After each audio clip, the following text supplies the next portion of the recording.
Chapter 66. Even if she waited until dawn, she wouldn't be able to escape death. She had to think of another way. It was really a tragedy. She had only transmigrated for a few days. Yet she had already offended such a big boss. Was this transmigrator trying to test her abilities or play her to death?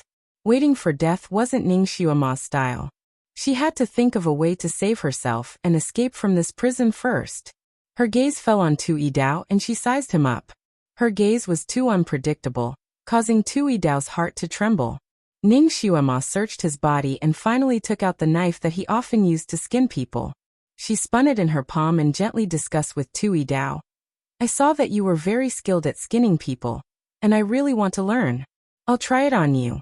If I don't do it well, you'll have to bear with it. Tu Yidao's face instantly turned green, and his eyes almost popped out of their sockets. This debt of 6 months was really repaid quickly. He had just finished skinning a girl's face, and immediately another girl came to skin him. He enjoyed skinning other people's faces, but having his face skinned was definitely his worst nightmare. He looked on helplessly as Ning Xiaoma slowly walked over, the thin knife in her hand emitting a terrifying cold light. 2 hours passed, and then another 2 hours passed. Finally, 6 hours passed. The 4 prison guards who were playing Pai Gao outside were already tired. They were also playing Pai Gao weekly, but they didn't dare to sleep. They were naturally worried about their boss, but because Ning Xiaoma said that she needed absolute silence during the treatment, they didn't dare to disturb her. They were afraid that they would affect the treatment. The 4 of them were playing Pai Gao when they were suddenly startled by a blood-curdling scream. The 4 of them looked at each other in dismay. They threw their Pai Gao cards on the table and ran towards the torture room. The blood-curdling scream came from a girl. It came one after another, and each scream was more frightening than the last. When the 4 of them were about to reach the torture room, the blood-curdling scream suddenly stopped as if it had been cut off. The 4 of them looked at each other again. Someone asked tentatively, "Boss, what's wrong? You've already made your move?" Although the scream just now didn't sound like a human's, it was obvious that it came from a girl. Needless to say, Tu Yidao had started to torture the girl. "You guys can come in." Tu Yidao's voice came from behind the door. The 4 of them then pushed the door open and entered. The inside of the door was simply a slaughterhouse. The girl was nailed to the wall in the shape of the Chinese character. Her clothes were tattered, and her body was cut so badly that it was almost impossible to see her original skin. Her lower body was also cut into pieces, and it was impossible to tell her gender. There was even a red-hot iron bar stuck in that area. A face. To be exact, she no longer had a face. It was just a mess of flesh and blood. And one could barely make out her facial features. She convulsed there, convulsing, and blood dripped down, watering the blood stains left by the young girl. Although this scene was cruel, the 4 prison guards were already used to it. Therefore, they only casually glanced at the girl before looking directly at Tu Yidao, who was sitting in a wheelchair. Their gazes lingered on his legs. "Boss, was that girl lying to you? Your legs?" "I knew it. Boss's legs couldn't be cured by so many famous doctors. How could it be cured by a little girl?" Yes. That little girl was obviously stalling for time. Boss saw through her and severely punished her. Chapter 67. Yes, that little girl was clearly stalling for time. Our boss saw through her and punished her severely. Yes, that little girl deserved a lesson. She made our boss angry and punished her personally. That idiot, she won't be able to escape death no matter how long she delayed. "Boss, are you tired? Let us take care of the rest." The 4 of them flattered him while rubbing their fists. Tu Yidao, who was in his wheelchair, slowly got up and took 2 steps forward. Under the gazes of his 4 subordinates, he patted his robes and yawned. "Yes, you guys will take care of the rest. I'm afraid of noise today, so I burned her throat. She won't be able to say anything. Once she confesses, we'll deal with her according to the original plan." The 4 subordinates were surprised to see him walking so steadily. Naturally, they congratulated him and flattered him. Tu Yidao, who had always been cold, only nodded indifferently. Everyone was already used to his attitude, so they didn't suspect him and asked him to rest. They would take care of the rest. Tui Dao yawned again and said, "Then I'll have to trouble you, brothers. If this matter is done well, everyone will be rewarded." Then he left amidst the flattery of his 4 subordinates. When the girl on the wall saw the 4 of them enter, her eyes lit up. She opened her mouth as if she wanted to say something, but her throat was destroyed, so she could only make a snoring sound. Seeing that the 4 of them were ignoring her, despair appeared in her eyes. After Tui Dao left, the 4 of them slowly walked towards her. One of them held a knife, one of them held a pair of tongs, and one of them held a hammer. Looking at her badly mutilated body, they grinned maliciously. "Little girl, your medical skills are very good. You actually cured our boss's chronic illness. However, our boss is famous for turning hostile. Did you think that he would let you off for a night just because you cured his illness? TSK, you're too naive. He'll do whatever he wants to do to you. Our boss is still so straightforward. Her leg bones are all broken." One of them rejoiced in her misfortune as he poked at her noodle-like leg. Sigh, she was such a clever little girl just now. Her appearance was also quite decent, but now she has become like this. TSK. We originally wanted to let you have a taste of a man before the torture. Now that we're looking at you like a pile of rotten meat, we can't bring up any interest. One of them seemed to be regretful. Hee, Lao-san, do you think our boss had already tasted something fresh before the torture? Another person laughed, his wretched gaze sweeping over the people on the wall. Isn't that obvious? Haven't I already given her the ecstasy stick? Every time the boss tasted something fresh, he would give it to the women. The third brother also glanced at the spot on the wall. His entire body was a mess of flesh and blood, and no shape could be seen anymore. The 4 of them yawned out of boredom. They only wanted to complete their mission and catch up on sleep. They went up to the woman nailed to the wall and used all kinds of wicked methods to force her to confess. The 4 of them were probably too sleepy and forgot that the girl's vocal cords had already been destroyed. After using a few torture methods, they made the girl hover between life and death a few times before they remembered that she couldn't speak. One of them asked her to nod and shake her head. The person on the wall hurriedly nodded. The 4 of them finally heaved a sigh of relief. They took out the prepared confession and asked her to sign it. Chapter 68. The skin on the girl's hands was also cut off, leaving only a small piece of skin on her thumb. Probably due to the intense pain, her hands were trembling. With great difficulty, she managed to write a few words, but it almost made the 4 jailers' noses crooked. She wrote, "I am Tui Dao." Damn it. She actually dared to pretend to be their leader at this time. The 4 of them impolitely tortured her again, making her feel like she was rolling in hell a few times. Only then did they take out a backup statement for her to sign. Unexpectedly, after she wrote those 5 words, she wrote another sentence with trembling hands. "I am Tui Dao. I was plotted against." She peeled my skin and pretended to be me. Under the intense pain, the words she wrote were like a dog crawling, crooked, but fortunately, the 4 of them saw it clearly. The 4 of them originally thought she was playing tricks again. 3 of them cursed and wanted to use the cruelest punishment on her again. The third brother was more careful and stopped the others. Could it be true? He was the one who used his hands the most. Although the skin on the girl's body was cut into a mess, he still faintly felt that it did not feel like a young girl's skin. The 4 of them looked at each other and began to check her body while suppressing their disgust. After a moment, the 4 of them slowly took a step back. Although the sexual characteristics of the people who were tortured were severely damaged, the 4 of them often tortured people after all, so they had a very clear understanding of the human body structure. The girl in front of them indeed did not have the characteristics of a young girl. And she was not young either. Could it be that she was really swapped? The one they were torturing was their leader. Tui Dao? 4 pairs of eyes looked at the girl. The girl's eyes showed a glimmer of hope. Ignoring the pain, she desperately gestured to the 4 of them. This was a common gesture between them. Outsiders would not know. Because her body was nailed, the range of movement of her arms was very small, so her gestures were also very slow and difficult, but it was not bad at all. The third brother blurted out, "God, she really is our leader." He jumped over and wanted to untie the girl. The leader of the four reached out and stopped him. He gloomily looked at the girl and suddenly sneered. You still want to pretend to be our leader? You must be tired of living. Second brother, fourth brother, prepare the torture tools. It seems like she won't confess if we don't do something to her. They absolutely could not recognize Tui Dao. Tui Dao had a cold and gloomy personality.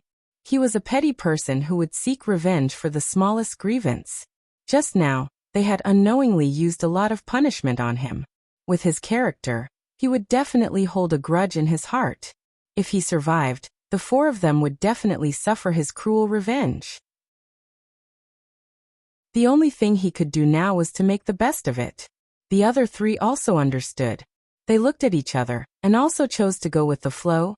Tui Dao was in complete despair. He was the one who came up with all the punishments here. He never thought that he would have to taste them one by one today. Naturally, he knew about scraping, and it was precisely because he knew about it that he felt even more despair. He couldn't bear the punishment. Moreover, these four people would not let him get away with it. They had already made up their minds to make the best of it. If he wanted to suffer less, he could only confess according to what they said. When he finally accepted his fate and signed the confession, the four people let out a sigh of relief. They took him down from the wall and dragged him like a dead dog to a quiet room. They forced him to imitate Ning Xiuma's handwriting and write a suicide note. Chapter 69. Tui Dao's hands were nimble, and he imitated a good handwriting. He was usually proud of it, but now it had become his death sentence. The four prison guards were finally relieved after obtaining all the items. The boss patted Tui Dao's body with his knife and said, "Boss, don't blame us. Who asked you to be tricked by a little girl? Moreover, all of this was arranged by you long ago. We were only acting according to your original instructions. Rest in peace." Stabbing his heart with a knife, he ended his life cleanly. Following the steps they had discussed beforehand, they burned Tui Dao's body to the ground. These were all orders from the higher-ups. After they got Ning Xiuma's confession and suicide note, they disposed of the body to prevent people from using torture to extort a confession. Originally, the plan was flawless. However, they didn't expect that they would encounter Ning Xiuma, who was an anomaly. After the four of them disposed of all traces, they finally remembered that Ning Xiuma had pretended to be Tui Dao. They ran to the entrance of the prison and asked around. They heard that Sir Tu had left in the middle of the night. He probably went home to sleep. The four of them naturally recognized Tui Dao's house, so they went there. Just as they expected, Tui Dao didn't come back. Tui Dao's disappearance couldn't be explained. The four of them discussed for a while, and suddenly came up with an idea. They found a beggar that looked like Tui Dao and got him drunk. Then, they led him to the only big lake in the city. Along the way, there were people who saw Tui Dao, but no one paid attention to this drunkard. After everything was done, the four of them pushed the drunkard into the lake and watched him drown. Only then did they feel relieved. This big lake raised a type of ferocious beast that was as fierce as a crocodile. No matter what fell into the water, it would be eaten by these ferocious beasts, and not a single bone would be left behind. Therefore, they weren't afraid that someone would find the body for an autopsy. The only thing that worried them was Ning Xiuma. If she ran far away and never showed up again, they wouldn't be afraid. He was afraid that the girl would want to overturn the case and come back to seek justice. This was destined to be a sleepless night. The four of them each found their own good friends from all walks of life to secretly search for Ning Xiuma's whereabouts in the city. Of course, they also went to investigate Marquis Jingyuan's mansion. At daybreak, news came back from all sides. No one had found any trace of Ning Xiuma. Of course, she did not return to Marquis Jingyuan's mansion either. It seemed like that cunning little girl had already escaped from the city. At this point, the four of them had no other choice but to secretly send people to search outside the city, instructing them to kill them as soon as they found them to prevent future trouble. The four of them were exhausted after a night of torment, but they couldn't go back to rest. Someone would come to collect their statements at dawn, so they had to rush back. Ji Yinhuang stayed in the imperial palace for an entire night. He stayed by the bedside of the current emperor, Lo Hinti, and did not leave for even a moment. Only when the sun rose did Lohinti allow him to return. Hurriedly leaving the imperial palace, he ran into the crown prince's mansion's housekeeper, who had been bitterly waiting outside the imperial palace. The housekeeper reported to him a piece of bad news that made him feel as if he had been struck by lightning. The eldest miss of the Ning family, whom he had brought back to the crown prince's mansion, had been arrested by the Ministry of Justice last night. She was suspected of murdering the marshal's daughter, Hu Daichang.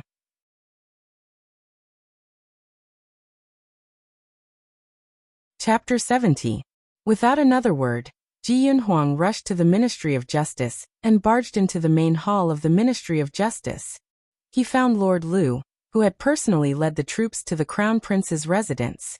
Lord Lu smiled apologetically and told him that they had already sent Ning Xiuama to the Ministry of Justice's prison last night. Lord Lu had already confessed everything and even took out her confession statement. When Ji Yunhuang heard that Ning Xiuama had been sent to the Ministry of Justice's prison, his expression changed greatly. Others might not know what this prison was, but how could he not know? He had accidentally entered it before and knew the methods of the jailers inside. Even a man with a steel-like willpower would be tormented into a pulp in that place, unable to leave once he entered. What's more, Ning Xiuama was such a delicate little girl. She had been trapped in there for the entire night, alone and helpless. How scared must she have been? His eyes quickly scanned through the confession statement and threw it on the ground. He sneered. This prince does not believe it. This prince saw everything that happened in the tea house yesterday. She didn't do anything to Hu Daichang. They only had a small argument, and she didn't do anything to Hu Daichang. Instead, it was Hu Daichang who hit and slashed her. If not for her nimble body, she would have suffered a great loss. Lord Lu smiled apologetically. Perhaps she held a grudge against Hu Daichang and entered the marshal's residence to poison Miss Hu. A bunch of nonsense. Ji Yunhuang's expression became colder. She was injured in the tea house, and it was this prince who brought her back to the crown prince's residence. Where did she find the time to poison Hu Daichang? Perhaps she secretly went out to kill someone when the crown prince was not in the residence. This is even more nonsense. Let me ask you, when did Hu Daichang die? Around 7:15. That's even more wrong. This prince left the crown prince's residence at 7:15. Before that, she was always with this prince. How could she go out to kill someone? Lord Lu was rendered speechless by his rebuttal. Perhaps she sent someone in secret. Who knows? She did admit to her crime. Once she entered, even if she was a man, she would have admitted to it. Where is she now? The crown prince, who had always been calm and collected, could no longer remain calm. He grabbed Lord Lu's collar and lifted him up. His murderous intent was too strong. Lord Lu could not help but tremble. This morning she committed suicide in the Ministry of Justice's prison. Dead. Bang! Lord Lu fell to the ground with a loud thud. Ji Yunhuang's figure flashed and disappeared out of the Ministry of Justice's residence. Lord Lu's bones hurt so badly that he could not get up. He was so shocked that his face turned ashen, and he was unable to regain his senses for a long time. After being an official for so many years, this was the first time he had seen the Crown Prince so angry. His Highness the Crown Prince did not value the little girl. Inside the torture chamber of the Ministry of Justice, although the Crown Prince of Hell, the Crown Princesses of the Imperial residence was of Jesus, pungent, the smell. After Ji Yunhuang circled around the torture chamber, his heart sank to the bottom of the valley. The instruments of torture were stained with blood. Between the gaps, he found the remnants of Ning Xiuama's tattered clothes. Those tattered clothes were soaked with blood, showing what kind of torture the owner of those clothes had gone through last night. The 4 prison guards who were in charge of the punishment trembled as they knelt there. They watched as the Crown Prince looked around the torture chamber. Every step he took was like stepping on their hearts. They did not expect that the Crown Prince would personally come and carefully inspect.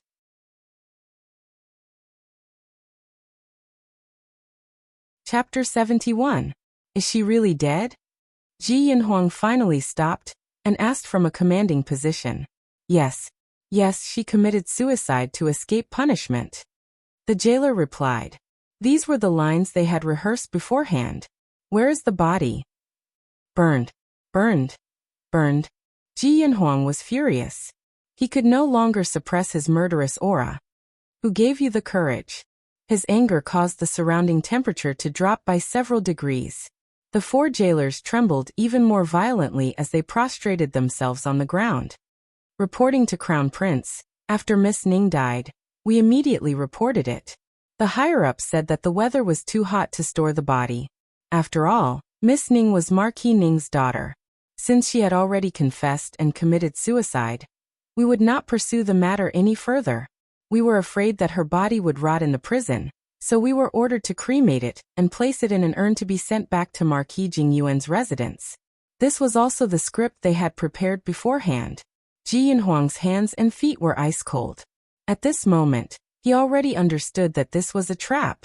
This trap was most likely set up by his imperial father. Lu Henti first trapped him in the imperial palace, then sent people to capture Ning Xiuema and interrogate her overnight. She had no choice but to confess after being tortured and isolated.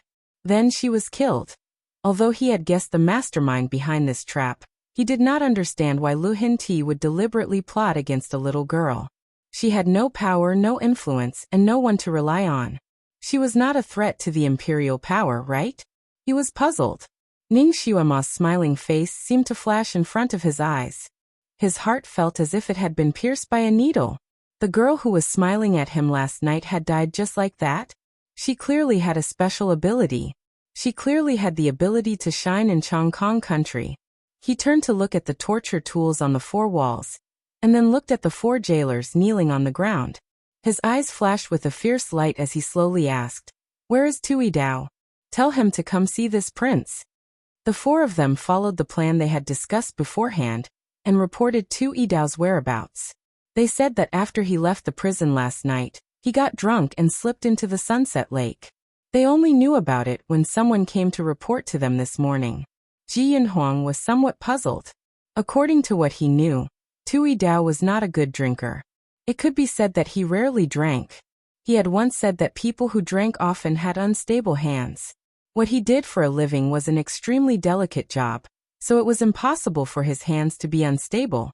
How could such a person get drunk? This doubt flashed through Ji Yinhuang's mind, but he didn't take it to heart. To him, the life and death of such a person was of no concern to him. His gaze landed back on the 4 people. Since you can't find him, then this king will ask you, how many punishments did you use on Miss Ning last night? The 4 of them naturally did not dare to admit it. They desperately kowtowed and denied it. How could Ji Yinhuang not know their tricks? His gaze was cold, and so was his voice. It doesn't matter if you don't admit it. This king will let you have a taste of all the torture tools in this torture chamber. He couldn't save her in time, so he would avenge her. The sun was shining brightly outside. Ji Yinhuang stood outside the Ministry of Justice's prison. He looked up at the sun hanging in the sky and sighed softly. In just one night, everything had changed. That clever little girl had already died. He would never be able to see her again.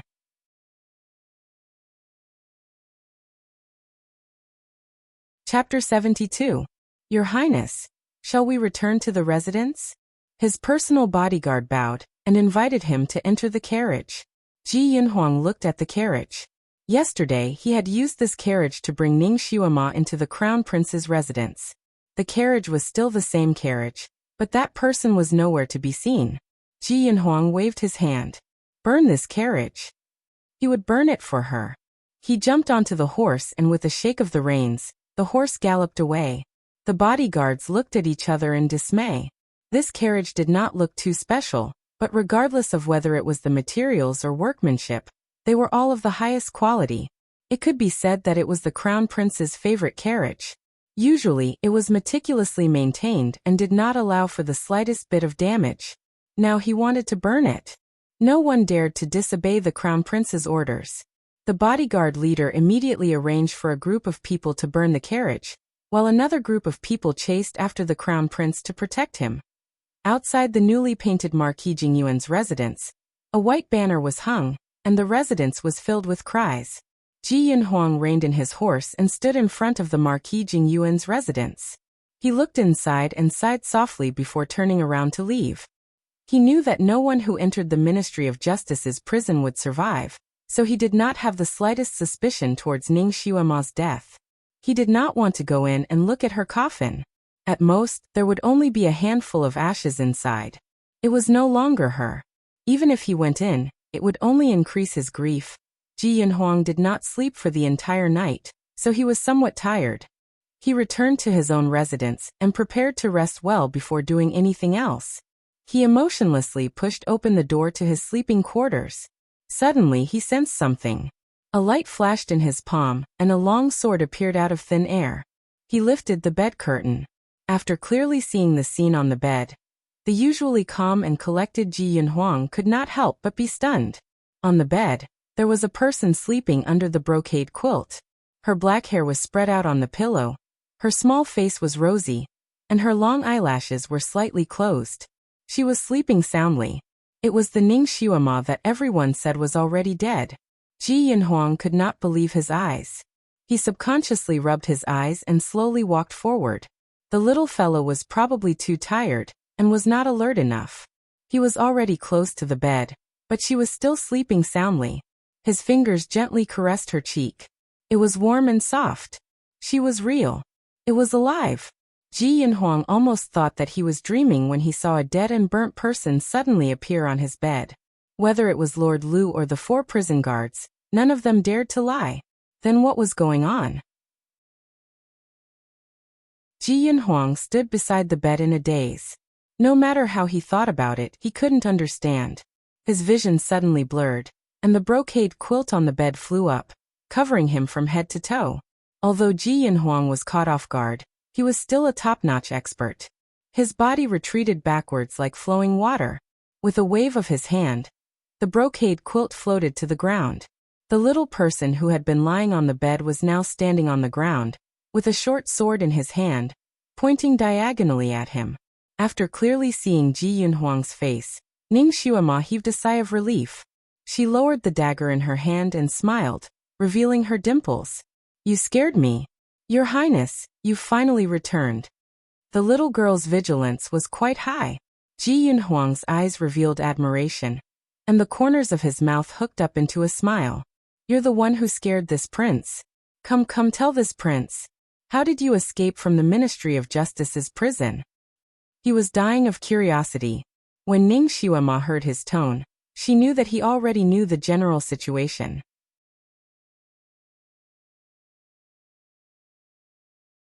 Chapter 73. When Ning Xiuema heard his tone, she knew that he already knew the gist of the matter. She pursed her lips and said, "Crown Prince, I am innocent. Hu Diechang's death has nothing to do with me. I didn't kill her." Ji Yunhuang nodded slightly. "This prince understands. This prince is curious about how you managed to escape." Ning Xiuema sighed. "This matter is a long story. Xiuema almost couldn't see Your Highness the Crown Prince. Let me drink some water first." She felt that her throat was extremely dry. Last night, she had peeled off Tu Yidao's skin and used the opportunity to disguise herself as him to escape from the prison. Her understanding of the human heart was not ordinary. She knew that Tu Yidao would not be able to survive. After the 4 prison guards tortured Tu Yidao, even if they knew that they had gotten the wrong person, they would still make the best of it. They would even help her clean up the mess. Thus, she did not need to stay and watch. In her previous life, she had killed many people and performed many surgeries. Originally, using a knife to cut a human body was a common occurrence for her. Thus, she was able to do it when she tortured Tu Yidao. However, surgery and torture were 2 different concepts. The former could anesthetize a person, while the latter was a living person. The feeling of doing it was different. Ning Xiuema looked calm on the surface. Her hands were steady, but her stomach was churning. She was about to vomit, especially since she had to disguise herself as Tu Yidao. She had no choice but to wear his skin like a mask. Her nose was filled with the smell of blood, causing her stomach to churn even more. After hurriedly leaving the prison, she found a secluded corner to vomit. He hurriedly tore off his face and stole a set of clothes from a clothing store. Then, he took advantage of the night and jumped into a small river to take a bath. Because she was a little traumatized, she felt that Tu Idao's dirty blood was still on her body. Thus, she took a long bath. After soaking for an hour, she changed into a new set of clothes. Only when she could no longer smell the smell of blood did she feel better. If it was any other girl, they would have escaped far away from the city. It would be best if they could escape from Chongkong country and never come back. This time, they could only suffer in silence. But Ning Xuema didn't want to run away. She had never been the type to endure humiliation. What was the difference between running away and not daring to say anything after being wronged? Since she had taken on the title of Ning Mansion's eldest miss, she couldn't tarnish this girl's reputation. She wanted to clear her name. Even if she had to leave in the future, she wanted to clear her name and leave openly. She couldn't let the people behind her see her as a joke. Besides, she had just revived the Jingyuan mansion, and there was still a large group of people waiting for her to raise. More importantly, the chastity testing beast was still being raised in her mansion. That little fellow was quite loyal. She didn't want to abandon it like this. More importantly, Hu Diachang's case shouldn't be too difficult to solve. As long as she could escape for the night, she would be able to rely on Ji Yunhuang's influence to make a comeback. She had been too busy that night, and her little body couldn't take it anymore. She urgently needed to sleep somewhere to replenish her strength. Where was the safest place? Where was her safe haven? Of course, it was the Crown Prince's palace. Therefore, after Ning Xuema finished bathing, she immediately rushed to the Crown Prince's mansion. Along the way, she happened to see the 4 jailers throwing a fake Tui Dao into the lake. She hid in a dark place. After the 4 jailers left, she threw Tui Dao's clothes and human skin, one by one into the lake.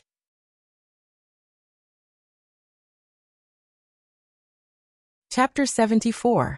Because Ji Yunhuang wasn't in the residence and Lord Lu had brazenly taken her away from the Crown Prince's residence, the people in the residence were very busy and their defenses were much more lax than usual. Therefore, Ning Xuema was able to sneak in easily.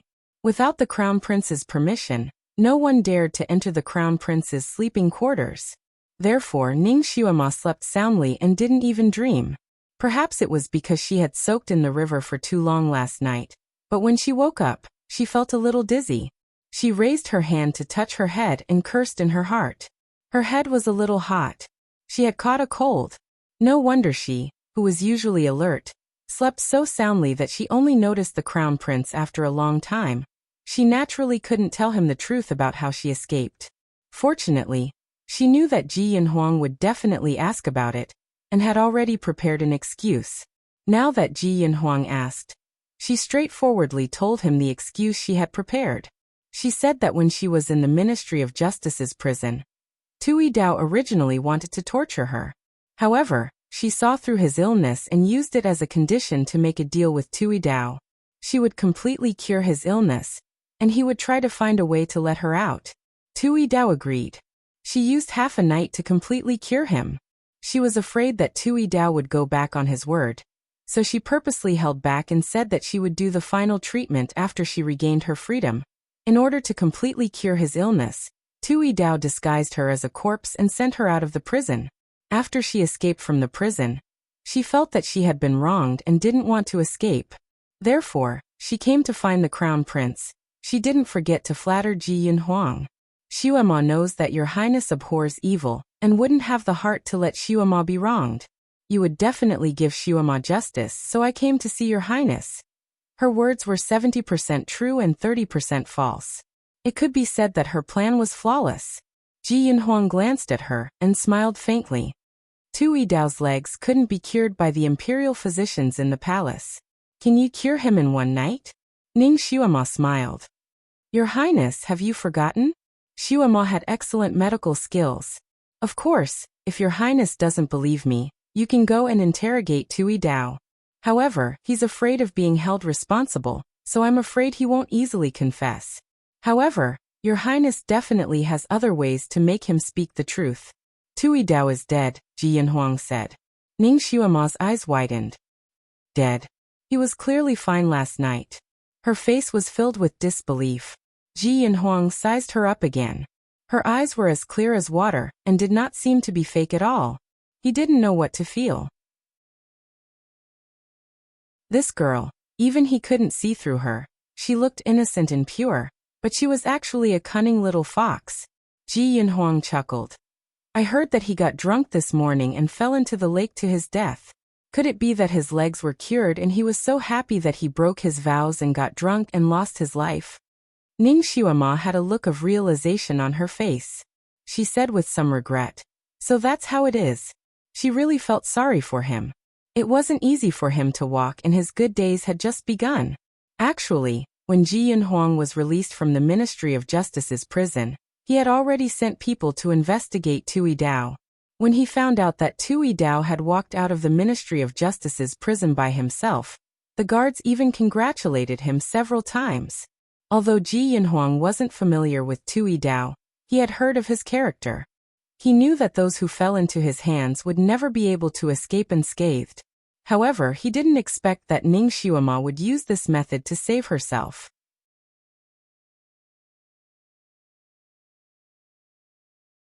Chapter 75. Tui Dao's legs had been injured for a long time. Now that there was hope in front of him, it was not surprising that he would be tempted. However, he did not expect that he would have the guts to let her go like this. He thought of something and asked Ning Xuema. Did you confess in the Ministry of Justice's prison? Ning Xuema shook her head. I didn't kill anyone, so of course I didn't. Ji Yunhuang thought of the confession in Lord Lu's hands and his heart skipped a beat.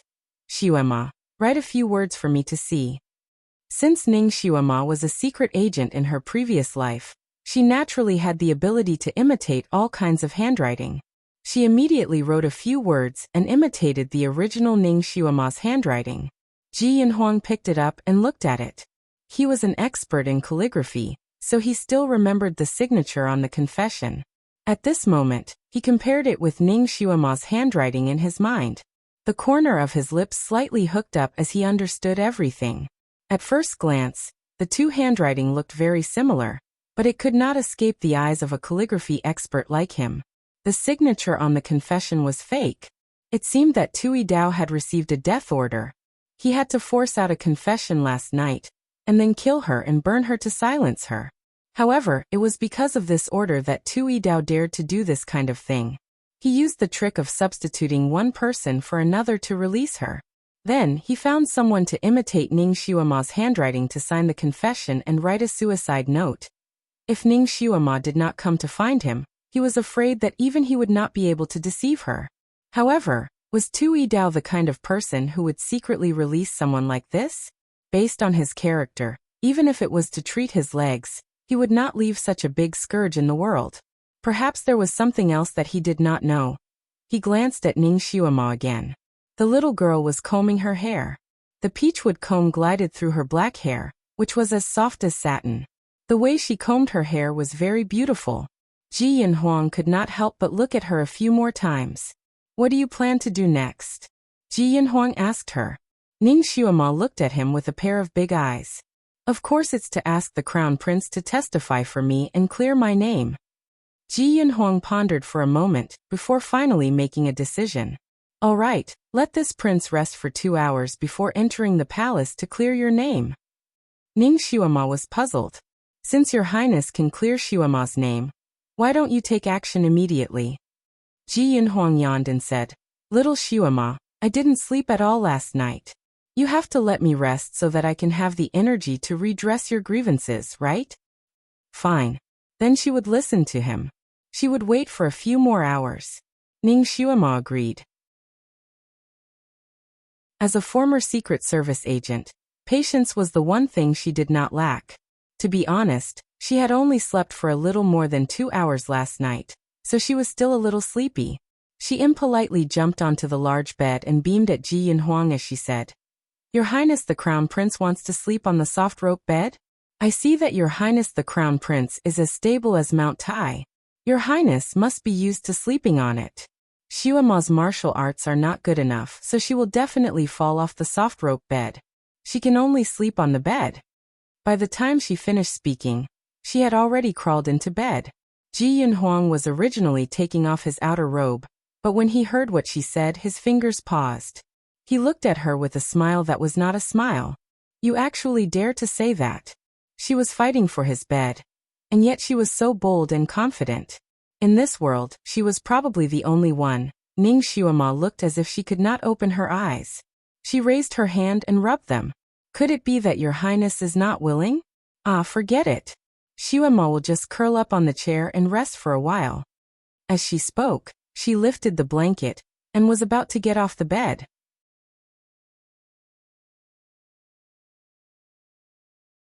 Chapter 76. Ji Yunhuang raised his hand to stop her from lifting the quilt. All right, you can rest here. Don't let others think that I'm bullying a child. He probably felt that her hand was a little warm and slightly frowned. Do you have a fever? Ning Xuema calmly withdrew her hand. This small body is a little weak. I caught a cold last night. Her voice was slightly nasal. She was born with watery eyes. Coupled with a small cold, her face was red and she looked particularly pitiful. Ji Yunhuang's heart was moved. Without saying anything, he pulled her up and sat her up. Let me treat you. Because the people of Chongkong continent generally had psychokinesis, they rarely caught a cold. However, once they caught a cold, it was not easy to recover. It must be treated at the beginning of the cold to recover quickly. Logically speaking, the original Ning Xuema was a psychokinesis trash, and should have caught a cold frequently. However, perhaps because she was poor and often suffered from wind and frost, it was easy to feed the children of the poor. Although she was thin and sallow from hunger, she had never caught a cold before. Who knew what would happen if this small body caught a cold? When she felt uncomfortable, she had already used acupuncture and massage to treat it. If it was in her era, this method would have cured her immediately. Therefore, after the massage, she went to bed. She did not expect that after sleeping, not only did she not show any signs of getting better, her cold seemed to have worsened. Her head was a little dizzy and her nose was a little stuffy. She originally did not care about this cold. But now that she saw Ji Yunhuang's serious expression, her heart was moved. She still had a lot of things to do, and did not have time to recuperate. She wanted to see how this era treated colds and learn a thing or two. Therefore she did not refuse and said, "Thank you, Your Highness." She sat there and watched his movements. Ji Yunhuang sat across from her. He pulled her hand over and placed it against hers. The psychokinesis in his palm flowed into her body like water. This method was a bit like the healing scene in martial arts dramas. Ning Xuema only felt a warm and ethereal force enter her body from her palm and flow through her meridians. Wherever it passed, it felt cool and refreshing. Her somewhat congested blood vessels seemed to show signs of being unblocked. She felt her body heating up, and beads of sweat appeared on the tip of her nose. Her originally clogged nose also began to breathe. Psychokinesis was indeed the best way to treat colds. His psychokinesis went one round inside her body, and it was as if he had taken a special antipyretic. The effect was immediate. The psychokinesis in this world was truly amazing. If she had psychokinesis, coupled with her medical skills, she would be even more outstanding. She was slightly distracted. When Ji Yunhuang's psychokinesis flowed through her meridians and reached her dantian, that lively and flowing psychokinesis suddenly disappeared without a trace. Retracting it just like that? Ning Xuema opened her eyes. Just as she was about to urge him to help her to the end and use his psychokinesis to skin all the blood vessels in her body, she did not expect that Ji Yunhuang would look at her in astonishment. His expression was a little strange. What's wrong? That's it. Ning Xuema stretched her arms and legs. She was half relaxed and half sore. Ji Yunhuang sized her up. You didn't take the opportunity to absorb this king's psychokinesis? Ning Xuema was really puzzled this time. Absorb your psychokinesis? How could that be? You were treating my illness. Why would I absorb your psychokinesis? Ji Yunhuang also seemed to have understood something. You shouldn't be absorbing this king's psychokinesis on purpose.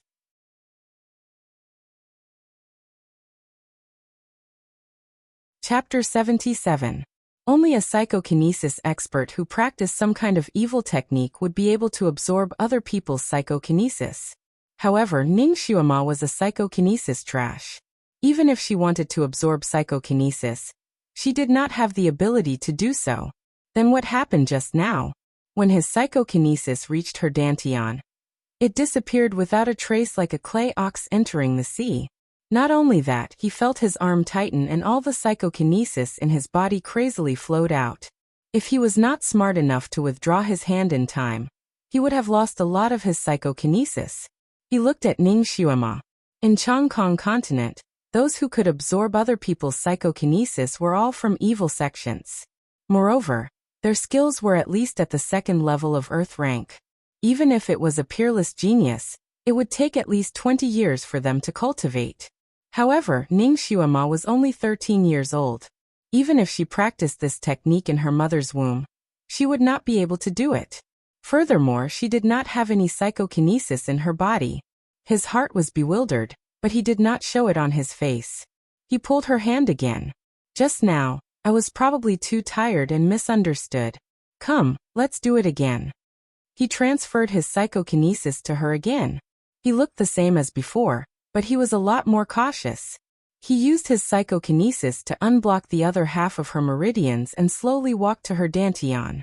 He condensed his psychokinesis into a line, and was prepared to withdraw his psychokinesis at any time. However, he did not expect that this time he did not feel anything. His psychokinesis wandered around her dantian for a while, and then continued to move forward. Could it be that he was too tired and misunderstood? After half an hour, Ning Xiuema was drenched in sweat under Ji Yunhuang's psychokinesis. The feeling of dizziness had completely disappeared.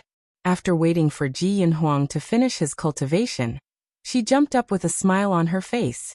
Your Highness is indeed capable. My cold is completely cured. She jumped up too quickly and accidentally tripped on the quilt. Her body tilted, and she threw herself into Ji Yunhuang's arms.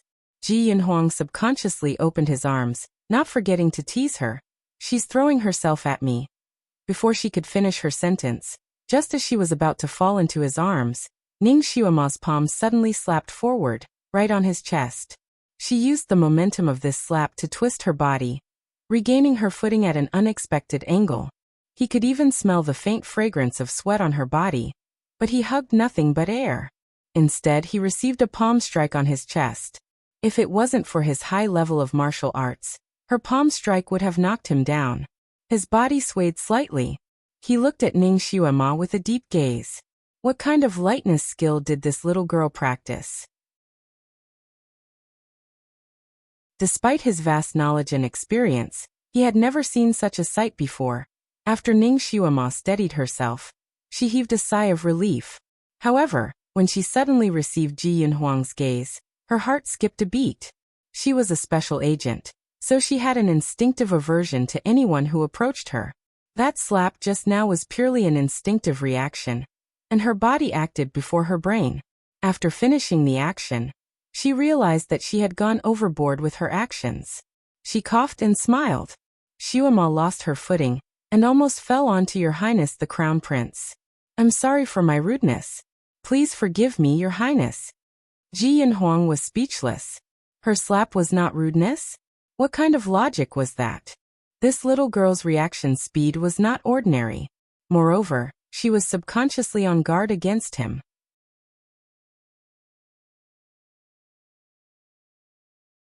Chapter 78. Ning Xiuema felt somewhat apologetic towards him. If her slap had landed on a normal person, that person would have been sent flying. I'm sorry, Your Highness. It was Xiuema who was rude. I apologize. She sincerely bowed to him. Ji Yunhuang's eyes were deep as he looked at her for a moment before he sighed in disgust. Forget it, I won't lower myself to the same level as you. Just treat it as you owe me a favor. You're sweating all over. Quickly go and wash yourself. Just now, Ning Xiuema's entire body was drenched in sweat, soaking her gauze dress. Now that it was stuck to her body, it was sticky and uncomfortable. This crown prince was indeed misophobic. Just a moment ago he was affectionate, but now his face was full of disgust. However, his expression made Ning Xiuema inwardly sigh in relief. This crown prince's expression was a little strange, giving her the illusion that he liked her. Now it seemed that she was just being paranoid. Although her mental age was already over 20 years old, her body was still only 13 years old. She was still a little lowly and was still at the age where she could play as she pleased. She still wanted to live a carefree life on this continent, so she did not want to repeatedly attract love debts and bring trouble to herself. Especially when the other party was a crown prince with a high position and power. He was not someone she could afford to provoke. If he was really moved by her and wanted to take her as his wife or concubine, she really could not refuse. Even if she reluctantly refused, it would still be troublesome. Fortunately, she was just being paranoid. Ning Xuema smiled. Her smile was quite happy as she cheerfully waved her hand at him. Okay, I'll go wash up now. Your Highness, you should rest. Xuema will not disturb you. She opened the door and was about to leave. Ji Yunhuang glanced at her and suddenly felt that her smile was a little dazzling. He also jumped off the bed. Aren't you afraid of scaring the people in the Crown Prince's residence? That's true. After all, in the eyes of the Crown Prince's residence's attendants, she was taken away by Lord Lu. If she suddenly came out from the Crown Prince's palace, it would probably scare them. She blinked. Then what should I do? Your Highness, go out and order someone to bring in the bathwater. Ji Yunhuang's voice was indifferent. This is my bedroom, not a bathroom. This Crown Prince was really fussy. Not only did he not allow her to go out, but he also did not allow her to send in the bathwater. He even forced her to take a bath. What was she going to use to bathe? Dry cleaning? Or was it some kind of immortal cleansing spell? Could he be that godly? Ning Xuema shrugged. Then what does your Highness want me to do? Ji Yunhuang opened the door. This prince will take you there. He took the lead and walked out. Ning Xuema. She had no choice but to follow him. She had to trouble the Crown Prince to personally lead the way for her to take a bath. She really had a lot of face. Ever since Ji Yunhuang's return, the Crown Prince's residence had returned to normal. The maids and imperial bodyguards were busy with their duties. Ji Yunhuang brought her through the Crown Prince's residence. Along the way, they met many maids and guards. When these people saw Ji Yunhuang's figure from afar, they immediately knelt down and prostrated themselves on the ground, not daring to raise their heads. Only when the two of them passed by did they dare to stand up. Naturally, some people saw Ning Xuema. Although everyone was surprised, no one dared to talk about it. Of course, no one dared to spread the news out of the Crown Prince's residence. Back then, the maid who served tea to the sixth prince, Ji Yunhao, was a living example of what would happen to her. After passing through 3 courtyards, 2 corridors and a pond.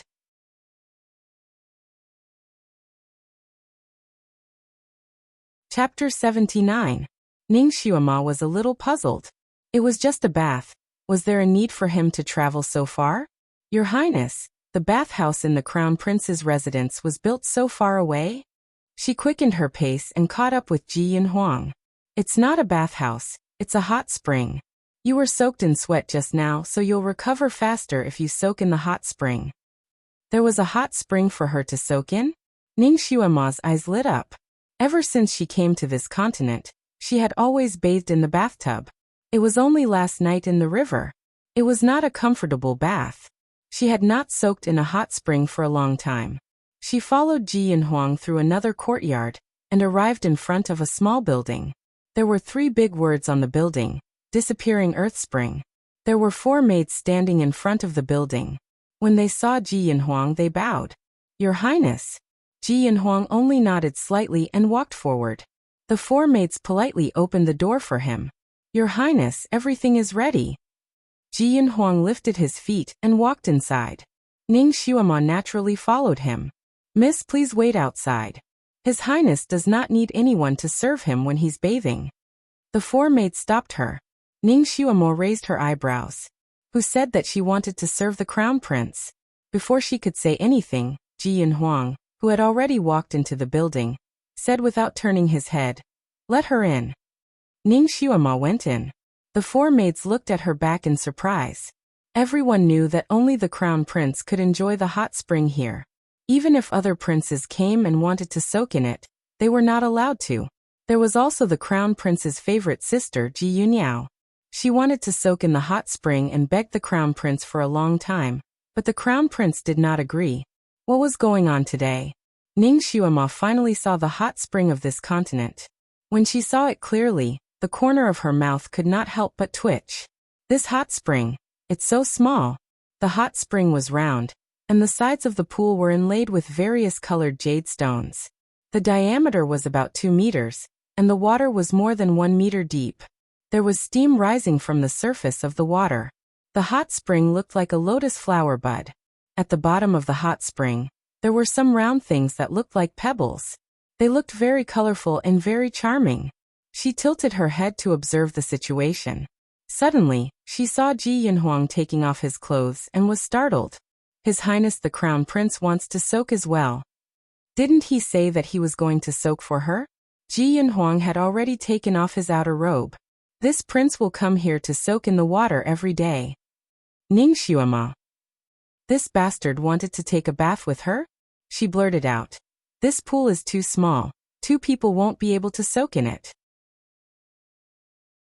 Ji Yinhuang had already rolled up his trousers. Hearing her words, he glanced at her and said, "Do you think that this prince wants to bathe with you?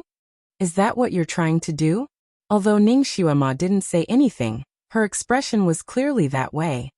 In your dreams, the only person who can bathe with this prince is the crown princess. Ji Yinhuang had already stepped into the water barefoot, so his words were not polite at all.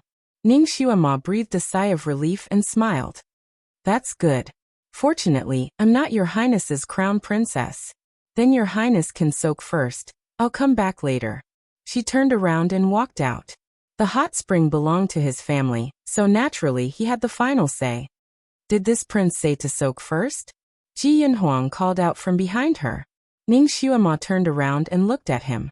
Big brother, you've already entered the water, so why aren't you soaking first? Why is he wearing clothes in the water? Why is he only rolling up his trousers? Watch this prince's actions. The way to soak in this hot spring is somewhat special. If this prince doesn't teach you, I'm afraid that you'll accidentally step on something and be scalded to death.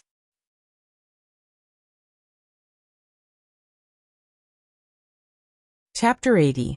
Ji Yinhuang stepped on the pebbles at the bottom of the hot spring, causing bubbles to appear in the water. Some were white, some were colorless, and some were colorful.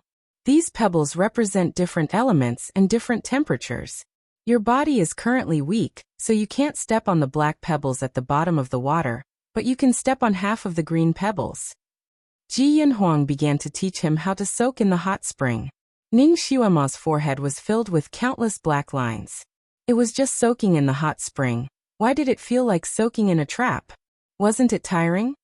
You have to step on these stones according to your body's adaptability.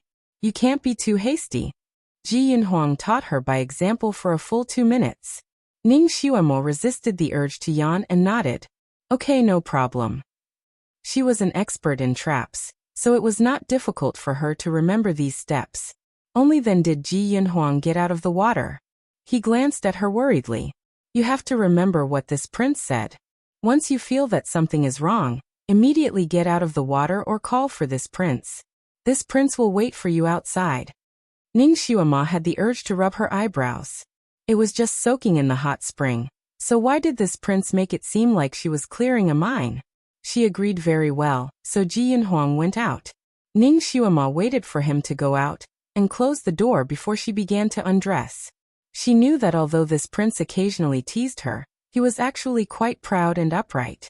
He should not be watching this little lowly bathe in the dark. Hot spring, I'm coming. I haven't soaked in you for a long time. The water splashed everywhere. She was already standing in the hot spring, but when she jumped in, she felt that something was wrong. There seemed to be a weak current in the hot spring. The water rippled, and there were countless thin thread-like things that drilled into her body through her skin, causing her to shiver in an instant. What was worse was that half of her body was being drilled into by the warm current, while the other half was being drilled into by the icy current. Half of her body was red, while the other half was white. This hot spring was too strange. Ning Xuema only felt that the blood in half of her body was boiling, while the blood in the other half of her body was congealing. She hurriedly lowered her head, and found that her cold foot was stepping on a black stone. She quickly lifted her cold left foot, only to find that her whole body was burning. He looked down and saw that his right foot had stepped on a fiery red stone. Ji Yinhuang seemed to have said that she could not touch this fiery red stone. She quickly changed her footwork according to Ji Yinhuang's instructions. Once she had completely stabilized herself, she finally felt a lot more comfortable. After soaking for a while, she discovered the great benefits of soaking in this hot spring. The weak electric current in the hot spring seemed to be able to flow through her blood vessels, making her blood flow more smoothly. Not only was the dust on her body washed away, but the trash in her body was also taken away. What was even more amazing was that the temperature of the hot spring varied from time to time. As long as she stepped on the right stone, the hot spring water would automatically adjust according to her body's adaptability. Moreover, due to the stimulation of the water temperature and the weak electric current, the breath in her body would automatically adjust and flow more smoothly. While Ning Xuema was recuperating her body's functions, she was also practicing the internal strength from her previous life. She didn't care about psychokinesis, but she must have internal strength. This way, her body would be more agile, and she would have more ability to protect herself. She had her own set of internal strength training methods, and this small body was also very capable.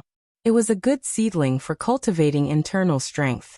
In just a short period of 10 days, her internal strength had already reached 20% of her previous life's level. She estimated that in less than a year, she would be able to recover her previous strength. Even if she couldn't walk unhindered in this continent, she would have no problem protecting herself.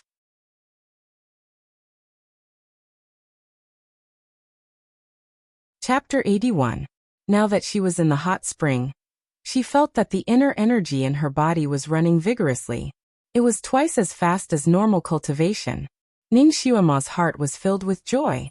Naturally, she wouldn't miss this kind of good opportunity to cultivate. In any case, after washing her body, she began to sit in the water and cultivate. Slowly, she calmed her heart and closed her eyes. She was about to cultivate when she suddenly sensed something and opened her eyes. Then she was stunned. She did not know when, but there was a person sitting and floating in front of her. It was a man that she did not know how to describe. Only his upper body was exposed in the water, but his upper body was already dazzling. His hair was like seaweed wriggling in the water. His skin was like jade, warm and radiant in the water. His long eyelashes were like fans, and his perfectly curved lips were slightly pursed. Under the reflection of the waves, his body seemed to be covered with a faint halo of Buddha's light. The bright moon in the sea has tears, and the warm jade in the blue field gives off smoke. The moment Ning Xuema saw him, the first thing that came to her mind were these 2 lines of a poem. Then she was shocked. She resisted the urge to scream. She clenched her fingers in the water and shouted, "Who are you? When did you come in?" The hot spring was so small and so clear that she could see the bottom. If this person was hiding here, it was impossible that she did not know. Then, where did he come from? And he was so quiet that she did not notice him beforehand. The person opposite her still had his eyes closed. He looked lazy and calm, and he seemed to be enjoying himself. Even the posture of his hands did not change. Because the hot spring was too small, the distance between the person and Ning Xuema was less than a foot. Ning Xuema was short. If she did not float in the hot spring, only her head would be exposed. However, the person was half exposed, and he was still sitting. Ning Xuema saw his beautifully curved collarbone and beautiful chin. At such a close distance, she could hear his breathing. The hairs on Ning Xuema's body suddenly stood up. She could not sense the other party's breathing. He was like a perfect jade carving.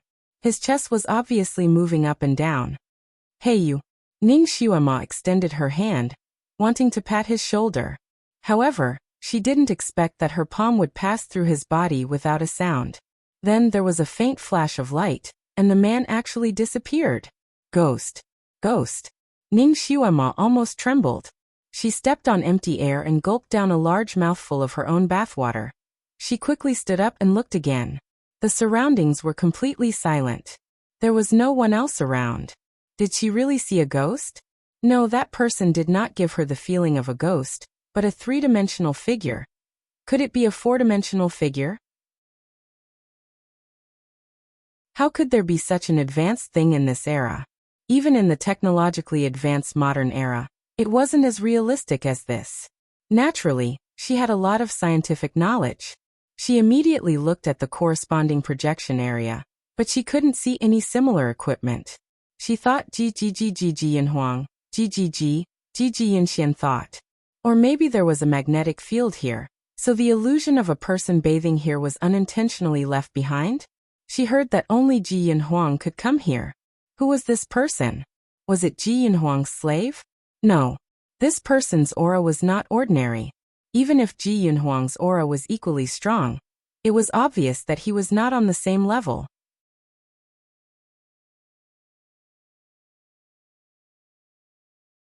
Chapter 82. This kind of person would definitely not have sex. Was he Ji Yin Huang's lover? Didn't Ji Yin Huang not wear short sleeves? Ning Xuema thought of countless possibilities and rejected them one by one. She was puzzled. She had always been bold.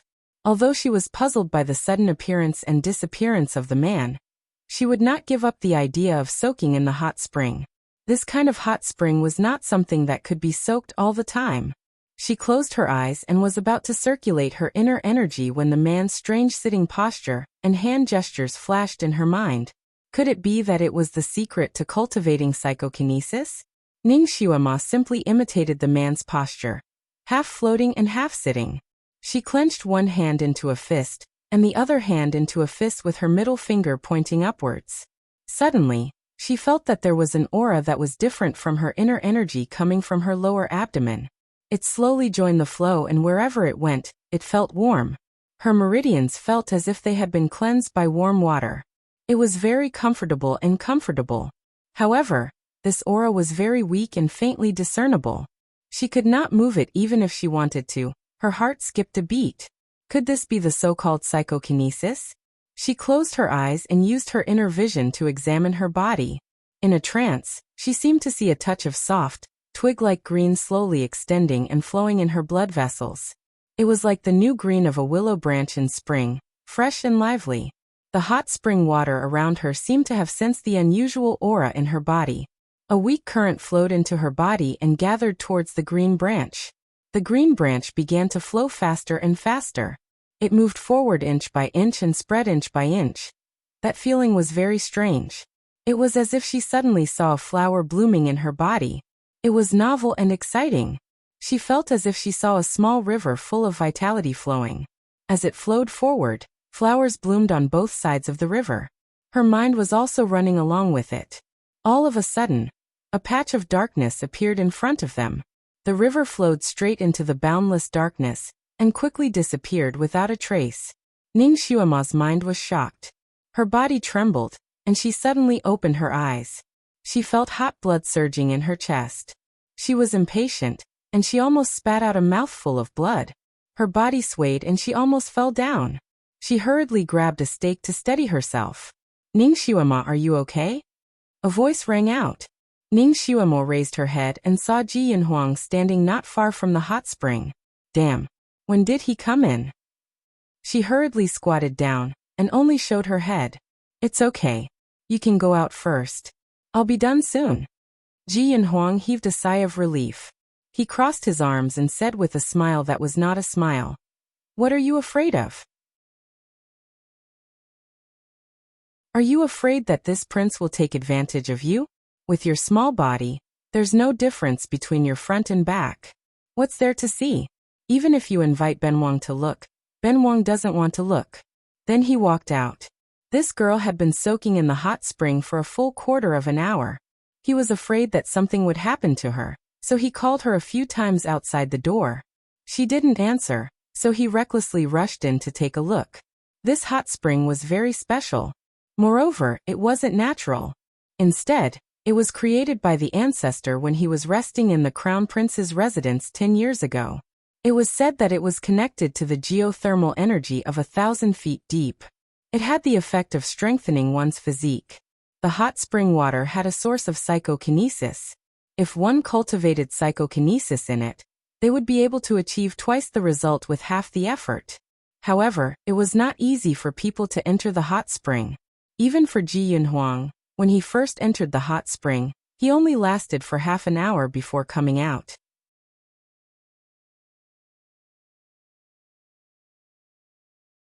Chapter 83. That was why he gave Ning Xuema a maximum of 15 minutes. He thought that she would be able to come out in less than 5 minutes, but he did not expect that not only did she stay inside for a full hour, she even seemed to have fallen asleep. When he went in just now, her eyes were closed and she looked like she was asleep. He remembered the first time he soaked in this place, because he was not used to it. The psychokinesis in his body flowed too quickly, and his face was as red as a tomato.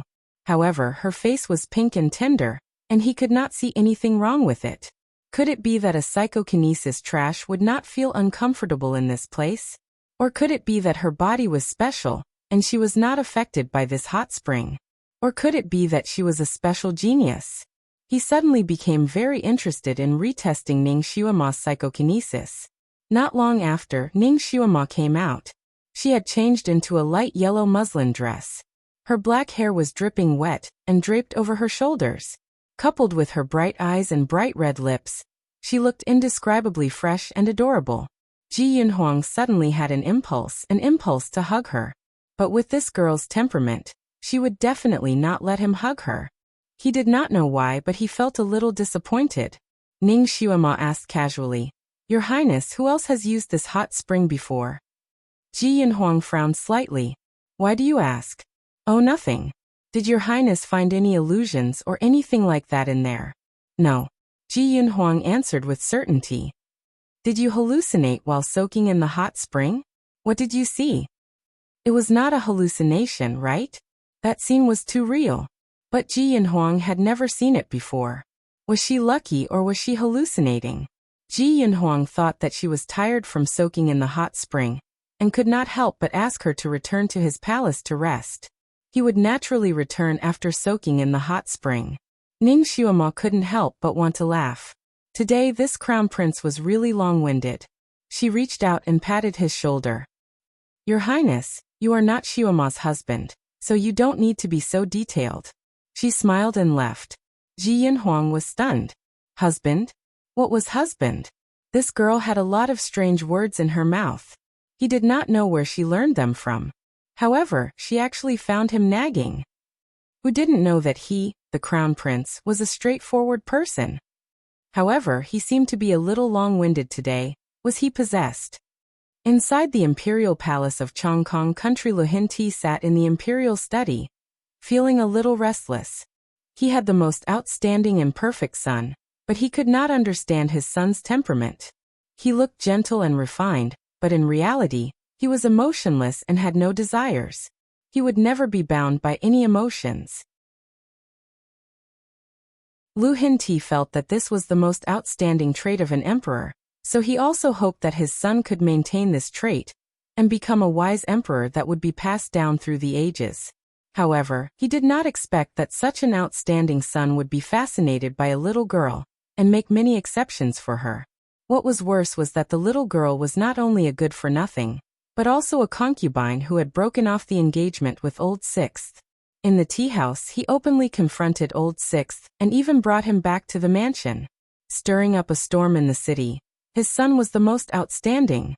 He did not want to see any imperfections in his son. He did not want any stains on his son, so he used all kinds of methods to erase that stain. This morning, he finally received the news that he wanted. Only then did he let Ji Yunhuang go and sleep in peace. He did not expect that he would dream of Ning Xuema's father, Marquis Jingyuan, Ning Zhongzi.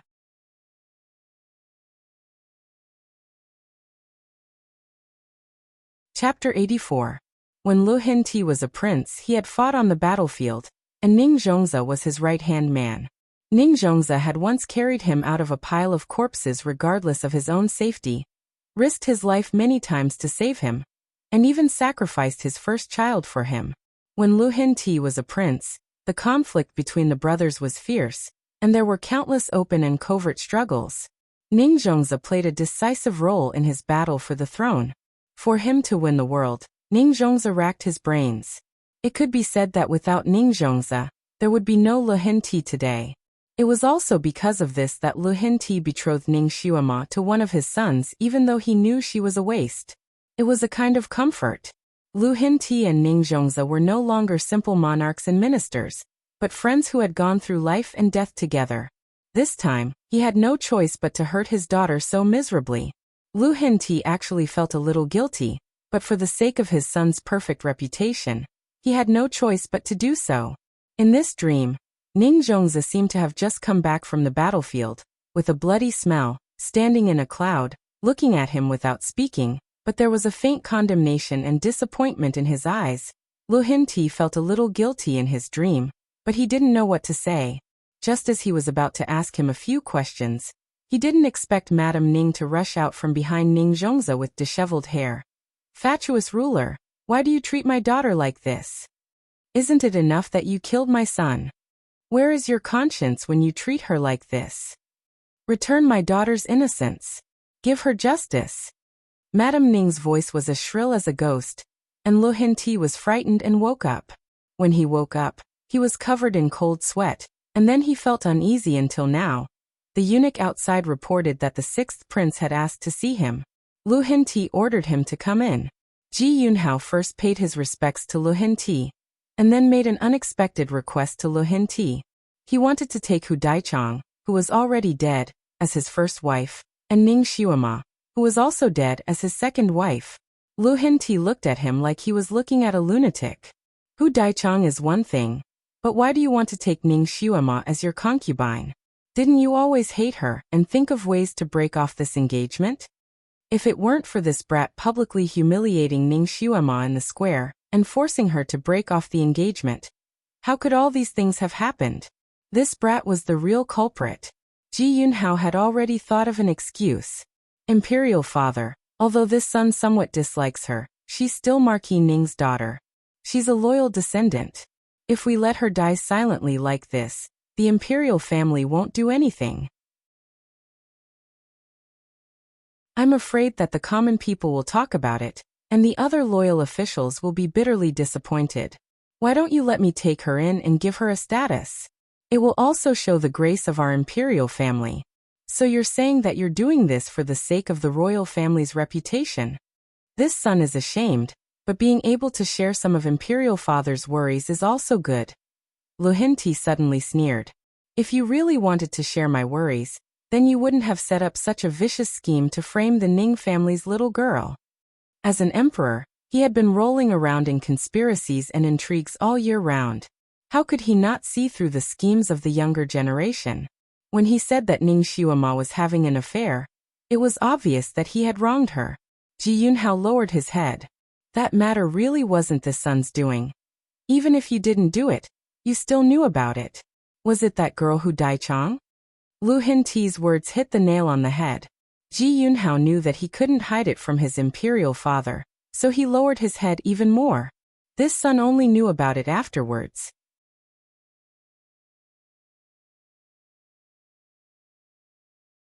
Chapter 85. What a good excuse. Didn't she tell you immediately after she did it? Otherwise, how could you have caught her in the act? How could you make the best of it? Lu Hinti was not easy to fool. Ji Yunhao did not dare to refute. I know I was wrong, so I wanted to compensate her. Lu Hinti did not speak for a long time. Suddenly he asked, what happened to Li Sanlang? Wasn't he a playboy? How could he not touch her? After the incident, I secretly investigated. That guy was indeed a playboy. Logically speaking, Ning Xuema should not have been able to escape. But according to his confession, he was also a little dizzy that night. When he saw a girl beside him, he really did want to do it. But later, I don't know what happened, but he inexplicably fainted. When he woke up, I had already brought people to break in. Lu Hinti's heart moved. Li Sanlang would not have fainted for no reason. Could it be that someone was secretly protecting Ning Xuema? But who would protect her? If they really wanted to protect her, they would not have let her make a fool of herself in the square, right?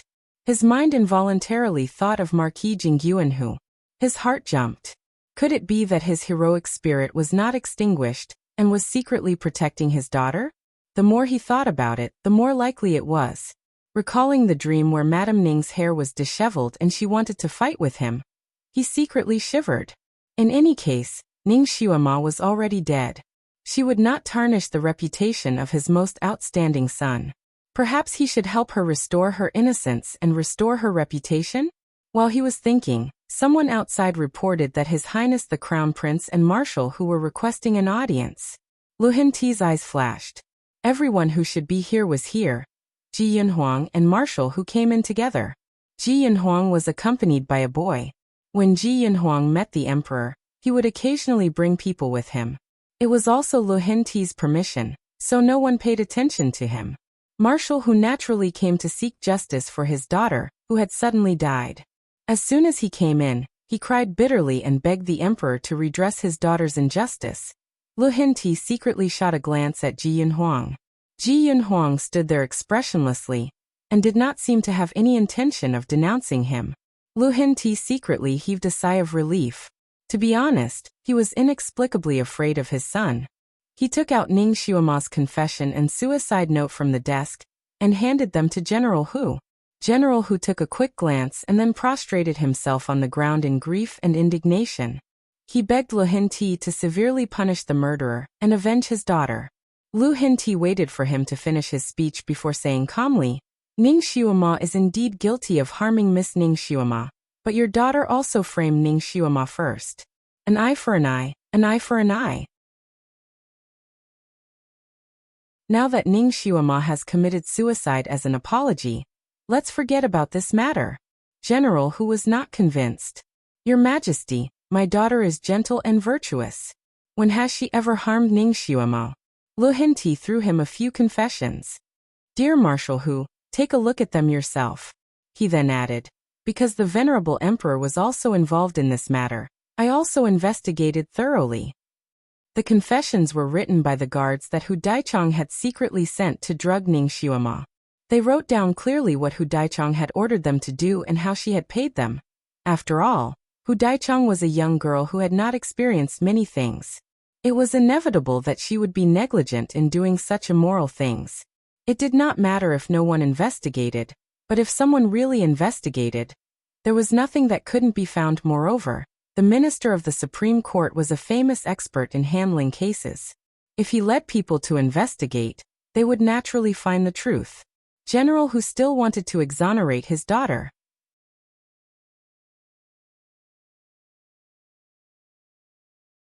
Chapter 86.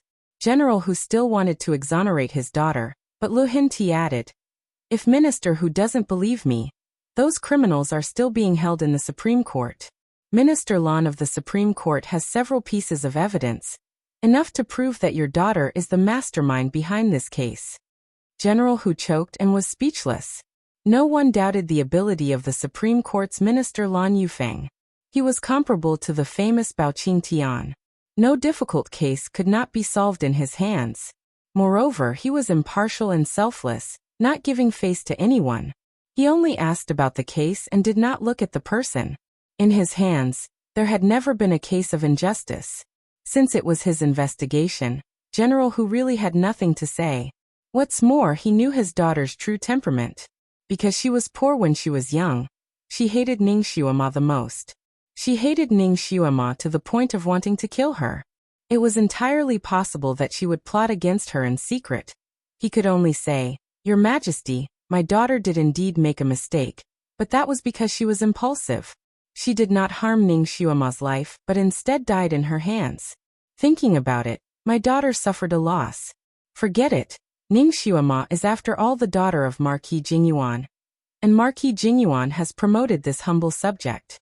For the sake of Marquis Jingyuan, this humble subject will not pursue Ning Xiuma.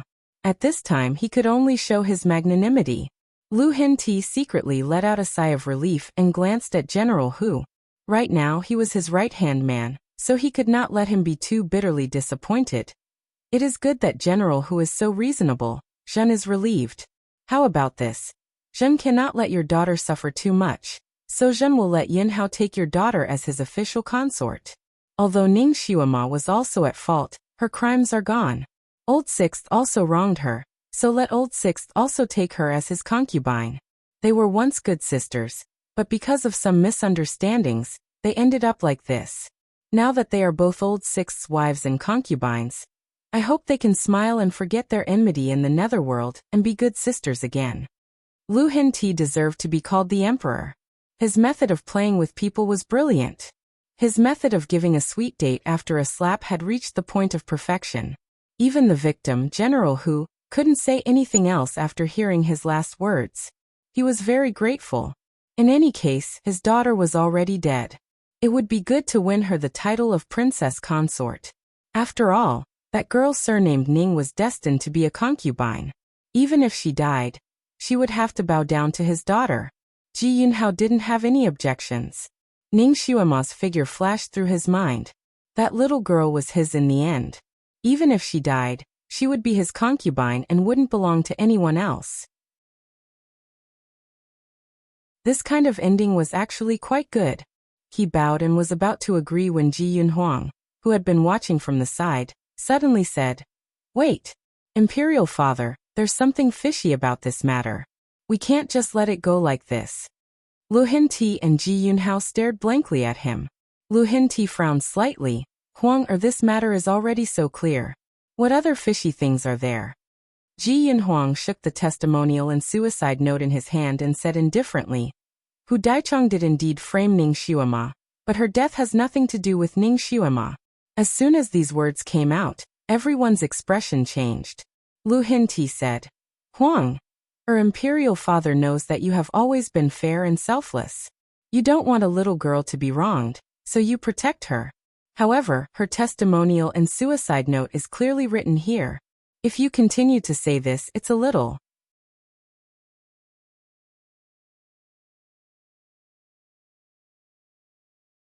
Chapter 87. This suicide note and confession aren't hers.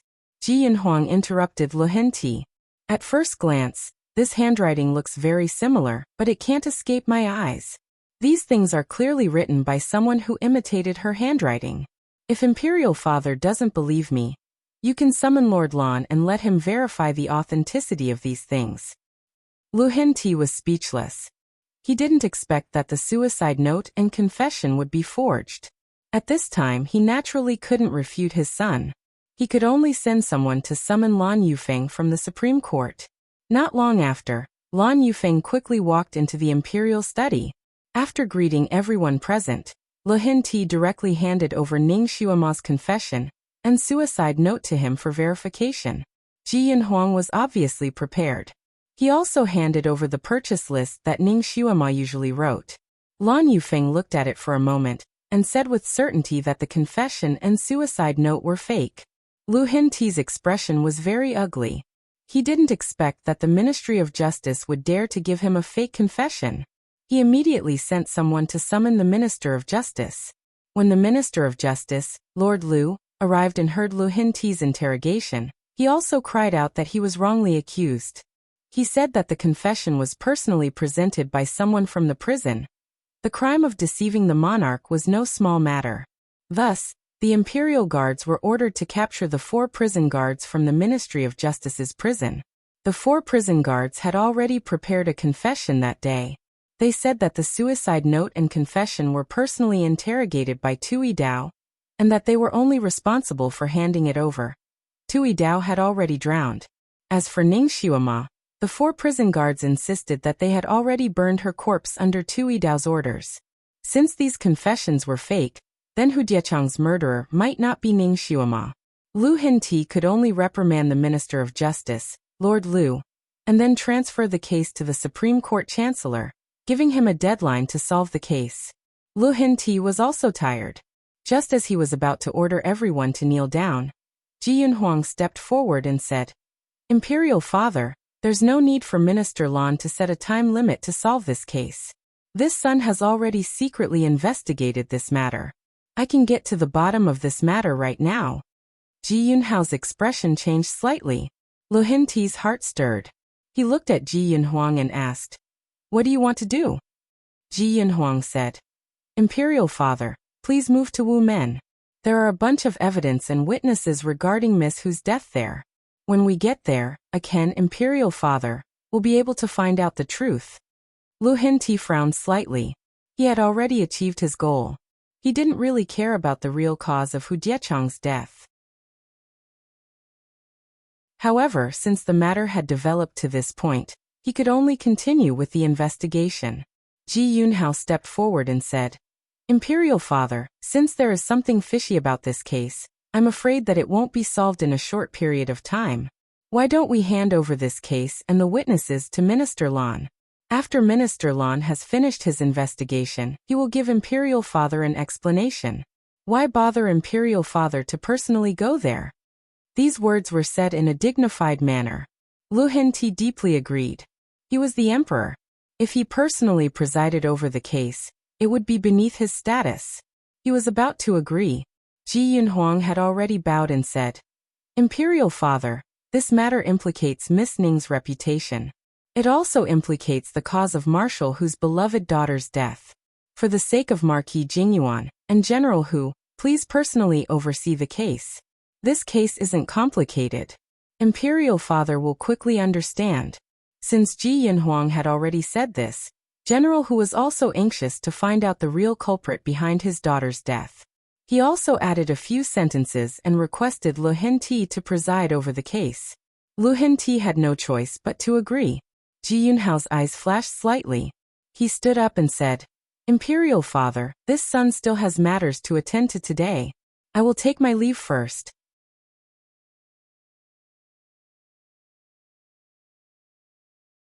Chapter 88. Before he could finish speaking, Ji Yunhuang smiled and interrupted him. Sixth brother, this matter is somewhat related to you. After all, those two women are more or less related to you. Don't tell me you don't want to find the real culprit behind Hu Diechang's death? Ji Yunhao's hand was held by Ji Yunhuang, and he was unable to free himself. He could only smile. Of course I want to, but I have something urgent to deal with. Don't worry, it won't take up too much of your time. The truth will come to light within an hour. Ji Yunhao didn't have anything else to say, and could only follow along. The others naturally followed behind them, and they quickly arrived at the Meridian Gate. Outside the Meridian Gate, there were already a few people waiting in the side hall. When they saw the emperor, they all knelt down to welcome him. Those people were the best coroners in the vast Sky Country. These were not the strangest things. The strangest thing was that there was a coffin in the side hall. When General Hu saw the coffin, he stared blankly for a moment. Suddenly, he rushed forward and pushed open the coffin to take a look. His face was as heavy as iron as he looked at Ji Yunhuang. Crown Prince, why did you bring my daughter's coffin here? His daughter's coffin was clearly placed in the Marshal's mansion's morning hall.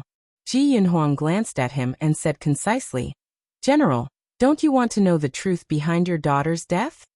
His words made General Hu shut his mouth. He was still extremely wary of this crown prince. Ji Yunhao, who was standing to the side, looked at Ji Yunhuang with a deep gaze. He did not expect that Ji Yunhuang would secretly accomplish so many things in such a short time. Didn't this crown prince return to his mansion immediately after leaving the palace? It seems like he ordered someone to do it. Ji Yunhao secretly sent people to observe the movements in the crown prince's mansion, but his people did not find out anything. Looking at his imperial father's expression, it was obvious that he did not know either. It seems like the power behind his third brother's back was very deep. Ji Yunhao's face was slightly pale, and his fingers were clenched so tightly that they turned white. Although his heart was somewhat flustered, he could not say anything. His gaze turned and suddenly fell on the child that Ji Yunhuang brought in. The child had a small and thin stature, and he stood behind Ji Yunhuang. Ever since he came in, he had been quiet and well-behaved, as if he was invisible. His presence was very low, and almost no one noticed him. Ji Yunhao hadn't noticed it at first, but now that he saw it, his heart suddenly stirred. He faintly felt that this child's figure was somewhat familiar, but he couldn't remember where he had seen him before. Ji Yunhuang often had some strange people by his side. Furthermore, Ji Yunhao was already feeling uneasy, so he only glanced at the child once before shifting his gaze away. That manservant had his head slightly lowered the entire time, but he seemed to have sensed Ji Yunhao's gaze. At this moment, the corners of his mouth curled up slightly, faintly revealing a trace of a smile. It was unknown whether it was ridicule or ridicule. Ji Yunhao looked at the coffin and frowned. Young Miss Hu's precious body. How can it be exposed in front of others like this? Third brother's actions are too rash. Even Ji Yunhuang's voice was indifferent. This case is a murder case, and it even implicated Marquis Jingyuan's orphan daughter. Naturally, this is no small matter. If the imperial court did not get to the bottom of this, how could they face the spirit of Marquis Jingyuan? Are you worthy of the people's trust in the imperial court? These words once again left Ji Yunhao speechless. Lu Hinti tried to smooth things over. Since this is to investigate the truth behind young Miss Hu's death, General Hu should not be too concerned about this matter. All right, Huang, where is your so-called truth?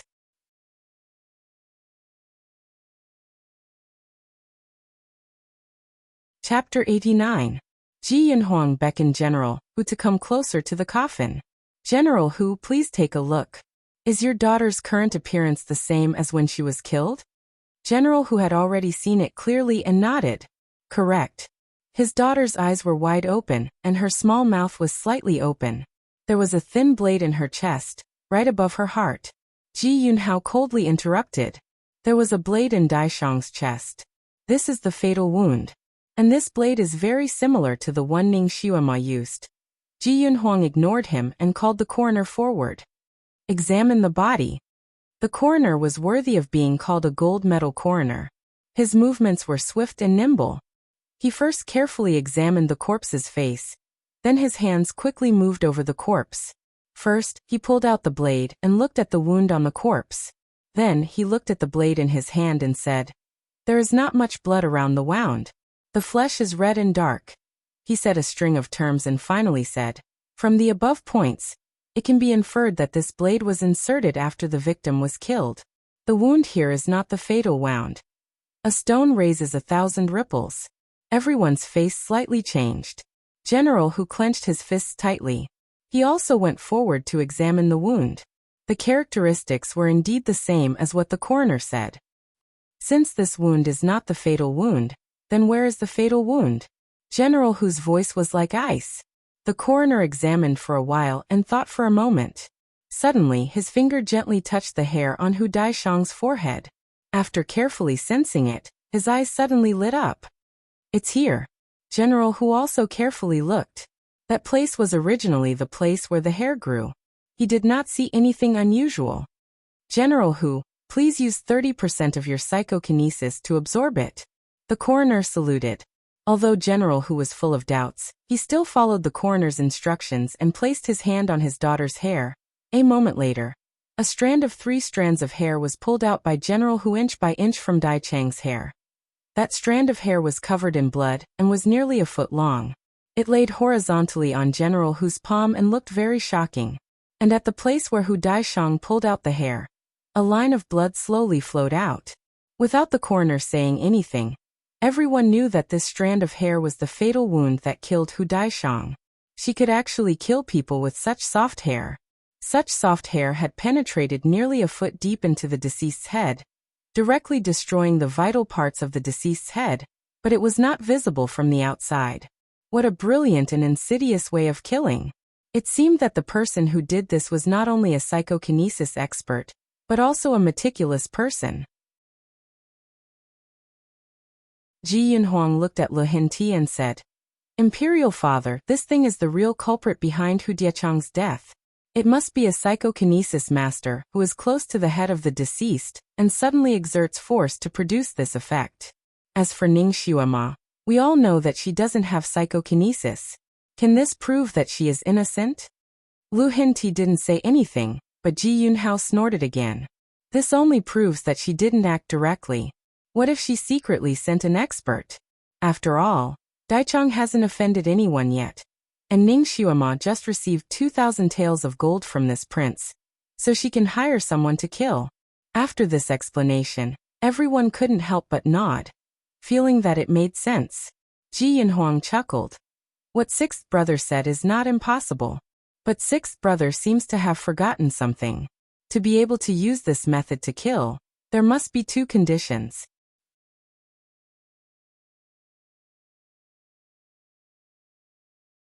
Chapter 90. First, to get close to Hu Daichang when she least expected it. Second, the person who did it must have a psychokinesis of at least human realm rank 7. In vast Sky Empire, there are only a handful of people with such high psychokinesis, and they are all talented people with high positions. Would such a person kill someone for 1 or 2,000 taels of gold? Taking a step back, even if there is such a person who only covets money and doesn't want to be an official, Ning Xiuema had already spent 1,500 taels of gold before she met Hu Daichang. She only has 500 taels left.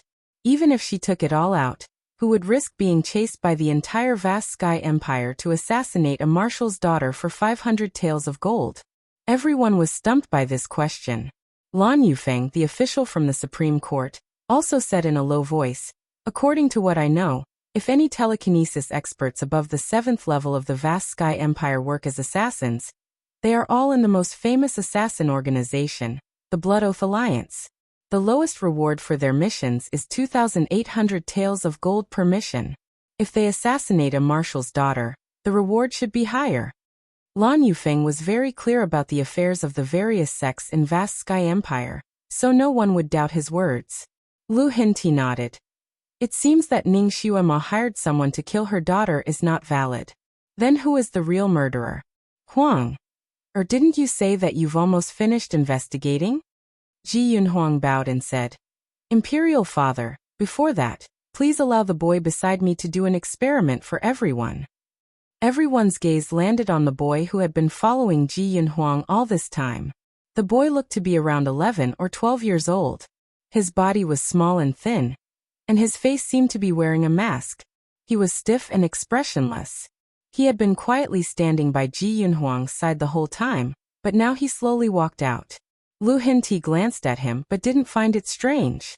Ji Yunhuang often had all kinds of strange people around him, and there was no lack of boys among them. As long as it wasn't harmful to the imperial family, Lu Hinti would turn a blind eye to it. At this moment, his gaze fell on the boy.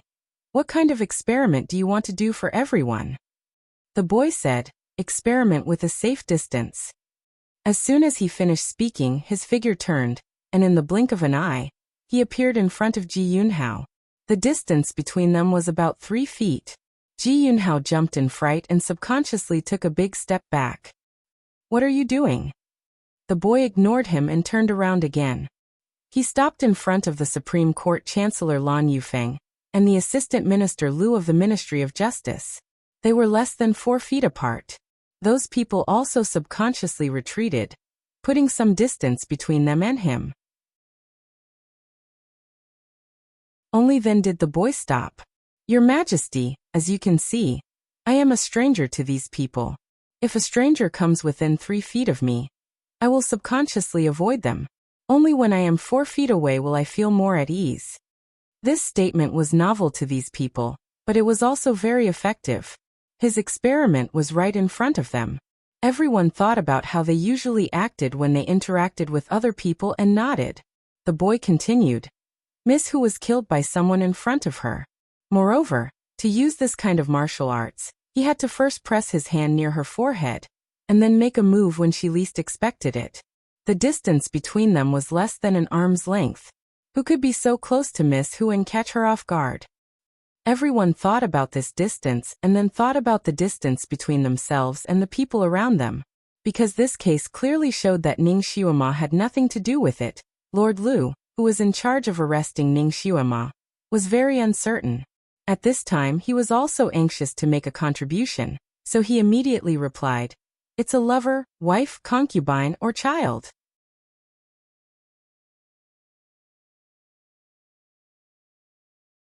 Chapter 91. The boy nodded. That's right. Only the person closest to her would be able to get close to her and catch her off guard.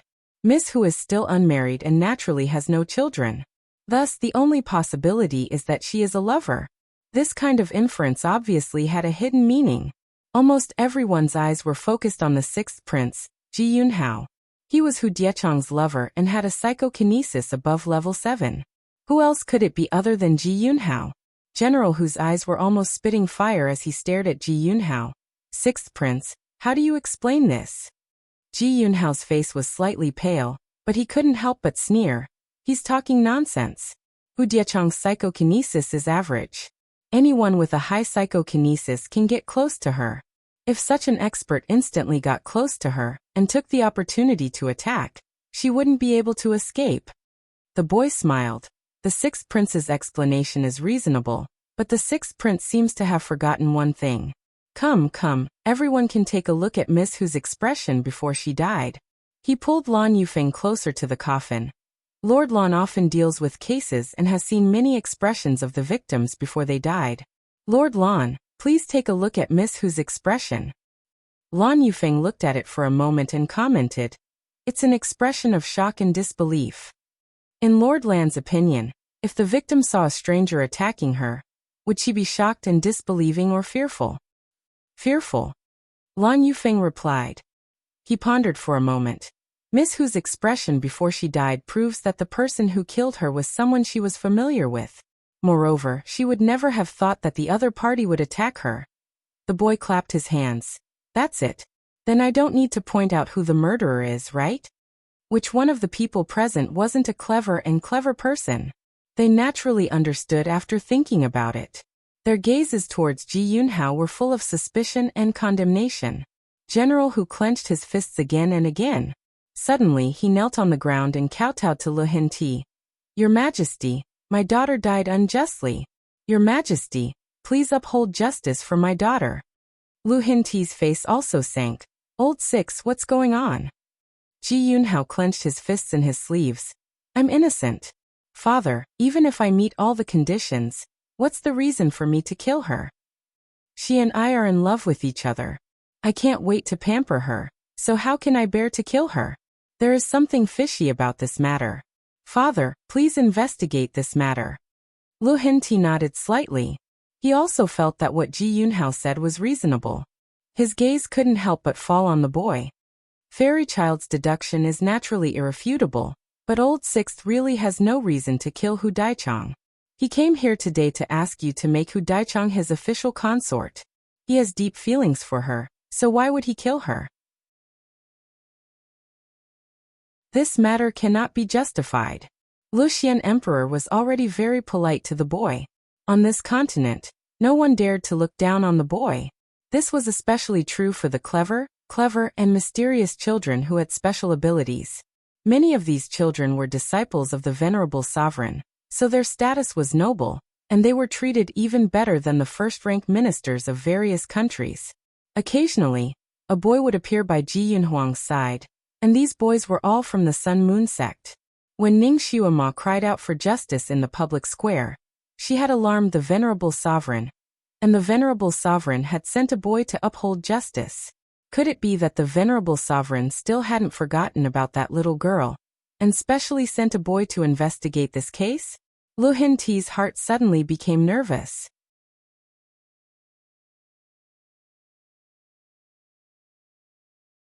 Chapter 92. Lu Hinti's heart suddenly became nervous. With this boy here, even if he wanted to be biased, he wouldn't dare. Lu Hinti looked at the boy with a complicated gaze. The boy didn't seem to notice as he faintly smiled. His face was covered by a mask, so even when he smiled, his face was expressionless. However, everyone felt that his smile was actually quite good-looking and very likable. Ji Yunhao's heart felt as if it was hooked by a hook. He suddenly felt that this smile was very familiar. Just as he was about to think about it, the boy's next word struck him like a bolt of lightning. Your Highness the Crown Prince, you can ask the midwives to come on stage. A midwife was a woman who specialized in helping women deliver babies and take care of miscarriages. These people had rich experience in childbirth. A high-level midwife could accurately determine a woman's pregnancy by observing the size and shape of the pregnant woman's belly. Ji Yunhuang was clearly well prepared. After obtaining Lu Hinti's approval, he sent someone to find the midwives who had been waiting outside the palace. The two women who came in were the most famous midwives in Chongkong country. One of them had even helped a concubine in the palace give birth before. Under Ji Yunhuang's instructions, the two midwives went forward to carefully examine Hu Daichang. After the time it took for a stick of incense to burn, the two midwives replied with certainty, Miss Hu is already around 50 days pregnant. The other midwife was even more specific. Around 49 days. When the two midwives said the date, everyone's expression changed. General Hu was stunned for a moment before he suddenly roared. Nonsense! How can it be around 50 days? The boy smiled faintly. If Miss Hu's child is the sixth prince's, then it can't be around 50 days pregnant. Because the sixth prince had some matters to attend to 2 months ago, and only returned a month ago. In other words, if the child was Ji Yunhao's, then the child was either 2 months pregnant or less than a month old. There was only one possibility for this to happen. This Miss Hu had an affair during this period of time, and made Ji Yunhao wear a green hat. That boy's gaze coldly fell on Ji Yunhao's face. Sixth prince, that day at the tea house, Ning Xuema inadvertently revealed Miss Hu's pregnancy date. It should have aroused your suspicions, right? That's why I secretly sent people to investigate. Your guards aren't useless. They're very useful at crucial moments. Not only did they find out that Hu Daichang had an affair, they even found out who her adulterer was. You flew into a rage out of humiliation. On one hand, you secretly sent people to kill that adulterer. On the other hand, you went to find Hu Daichang to settle the score. While you were testing her with words, you wanted to kill her. That was why you killed her, and tried to frame Ning Xuema. Ji Yunhao inwardly clenched his teeth and said, "This is only a mortal child's conjecture. Without any evidence, it's hard to believe." The boy's lips curled up slightly. It seems that the sixth prince won't shed tears until he sees the coffin. He won't give up until he reaches the Yellow River. All right, then I'll convince the sixth prince. He glanced at Ji Yunhuang and said, "Your Highness, you can let the other witnesses enter the court now." There are other witnesses? Ji Yunhao's expression became even more unsightly. However, with the immortal child present, no one could stop the situation from developing. Very quickly, 3 people were escorted into the side chamber. 2 men and 1 woman. When Ji Yunhao saw these 3 people appear, his body trembled and his face turned pale. He knew that the situation was hopeless.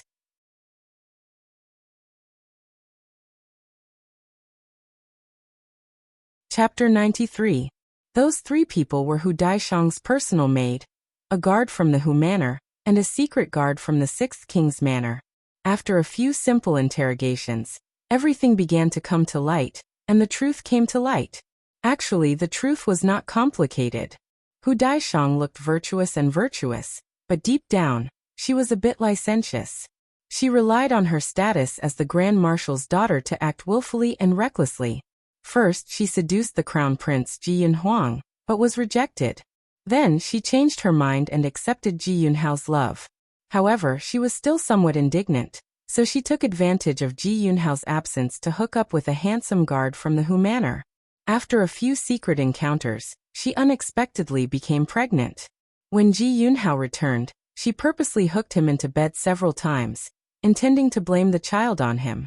That day, when Ji Yunhao became suspicious at the tea house, he immediately investigated and found out the truth. He was extremely angry and wanted to kill. The guard from the Hu Manor who came in was the adulterer, and the secret guard from the 6th King's Manor was the one who went to assassinate him. As for Hu Daishang's personal maid, she was a witness and an insider of the entire matter. Originally, she was also on Ji Yunhao's list of people who wanted to kill her. Unexpectedly, the 2 of them did not die and now became living witnesses. Out of consideration for their own safety, the adulterer and the maidservant told him everything that had happened. As for the secret guard from the 6th King's Manor, he did not dare to lie due to the majesty of the imperial family. In front of irrefutable evidence, Ji Yunhao could no longer deny it. He knelt down in front of Lu Hinti and admitted his guilt. He only said that he accidentally killed someone in anger, but in reality, he had long regretted it. As for General Hu, he had no face left. No matter what, his own daughter having an affair was an extremely disgraceful matter. His face turned green and white, but he didn't dare to make any more demands. He could only wait for Lu Xian Emperor's verdict. In front of the fairy child, Lu Hinti could not be too biased, so he finally passed down the verdict. Although Ji Yunhao killed someone, it was Hu Daishang who had done it first. In a moment of anger, it was pardonable for him to act. In order to show fairness, Ji Yunhao was severely punished with 80 strokes of the cane. He was removed from the throne and demoted to a commoner. He was chased out of the imperial city, and was not allowed to take a single step into the capital for 3 years. Anyone who violated this rule would be killed without mercy. Ji Yunhao's face was ashen. He thanked the emperor for his benevolence, and was about to leave to receive his punishment when the boy stepped forward. Your Majesty, I still have something to say. Lu Hinti could only say, Fairy child, please speak your mind. The boy said, Ning Xuema has suffered such injustice. Is your Majesty only going to say that she was wronged and let it go? Lu Hinti paused for a moment and then sighed. It was me who let Miss Ning down. However, the dead cannot be brought back to life, and there is nothing I can do about it. I and her father are both monarch and minister, as well as friends. His daughter is like my own daughter. I'll make her. Just as he was about to act magnanimous and grant Ning Xuema the status of a princess, Ji Yunhuang, who was beside him, suddenly spoke. Your Majesty, Xuema was originally your daughter-in-law. Granting her the title of a princess is inappropriate. Lu Hinti was stunned. He looked at the kneeling Ji Yunhao and said, Why don't we let this evil creature make her his wife? Before he could finish his sentence, he was interrupted by Ji Yunhuang. That's also not appropriate. Sixth brother is already a commoner. Xuema should at least be a princess. This son is willing. He did not finish his sentence before the boy interrupted him with a smile. Let me ask for a few rewards for her. What does your Majesty think? In fact, Luxian Emperor had already guessed what Ji Yunhuang wanted to say. In his heart, he rejoiced that he had been interrupted by the child. Thus, he immediately said in a kind tone, I will listen to a mortal child's words. What reward does a mortal child want to ask for? First, your Majesty, please pardon her for the crime of deceiving the monarch. Lu Hinti secretly rolled his eyes. That girl was already dead. How could she still deceive the monarch? Therefore, he went with the flow and agreed. I'll allow this. What else?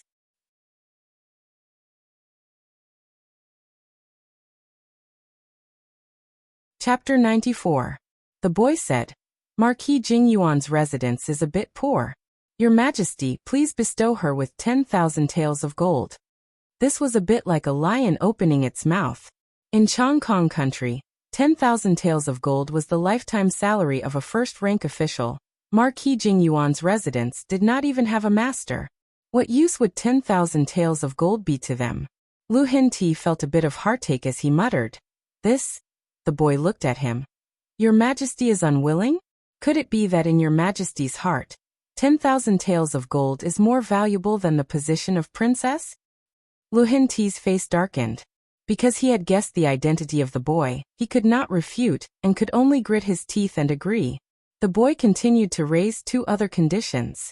The first was that the chastity testing beast would officially belong to Ning Xuema. The second was that he wanted to personally supervise the execution of the sixth prince when he was being flogged. Of these two conditions, Luxian Emperor happily agreed to the first. The second condition was somewhat forced, but he had no choice but to agree. The kneeling Ji Yunhao's complexion slightly changed. In fact, anyone who had worked in the imperial palace would know that the flogging was very particular. The same 80 strokes could directly kill a person, but it could also cause the person to only suffer a few superficial wounds. It looked frightening, but it was not a big deal. When a prince was being punished, under normal circumstances, the executioner would grasp the heat. But if this boy was supervising the execution, who would dare to go easy on him? Ji Yunhao was pressed down on the execution bench. For executioners stood at his side with black and red flogs in their hands. The boy slowly walked over and looked down at Ji Yunhao, who was lying there in a sorry state. He seemed to smile. It was obviously an ordinary smile, but it made Ji Yunhao's hair stand on end. It was as if he saw the smile of a man-eating monster. That familiar feeling was even stronger. He knew that today's beating was unavoidable. He closed his eyes and secretly channeled the psychokinesis in his body to form a protective layer around his body. This protective layer could not be seen or touched, but it could block the beating of Ting's rod for him. At most, he would suffer some superficial wounds. The boy circled around him and smiled again. He stretched out his white little hand and gently knocked on a certain part of his back. The sixth prince has a very high psychokinesis, which is enough to defend himself. You don't have to worry when you hit him. If you dare to go easy on him, I'll make you take twice the punishment for him. He turned around and looked at Lu Hinti, who was sitting not far behind him. Your Majesty, isn't that right? Lu Hinti forced a smile. Fairy child, don't worry. They wouldn't dare. This threat was very practical. The 4 executioners shuddered and answered in unison. Yes. Ji Yunhuang, who was standing beside Lu Hinti, had a strange look in his eyes as he looked at the boy with a complicated expression. Vengeful for the smallest grievance, this little fellow really wasn't a kind child. Ji Yunhao was complaining incessantly in his heart. That boy had unintentionally knocked on his chi acupoint just now, and it just so happened that it had knocked on his chi acupoint. It made him feel as if his acupoint was sealed, and his psychokinesis was suddenly broken. He could no longer operate his psychokinesis. Right now he was no different from an ordinary person. When he was flogged, he was not allowed to use psychokinesis to resist. Therefore, Ji Yunhao could only suffer in silence. He could not even say a word. He knew that today's punishment was inevitable. The boy was still not at ease. He checked the 4 executioners' sticks one by one. After confirming that there was nothing fishy, he returned them to them. Then he sat on a chair and said with a smile, "Let's begin."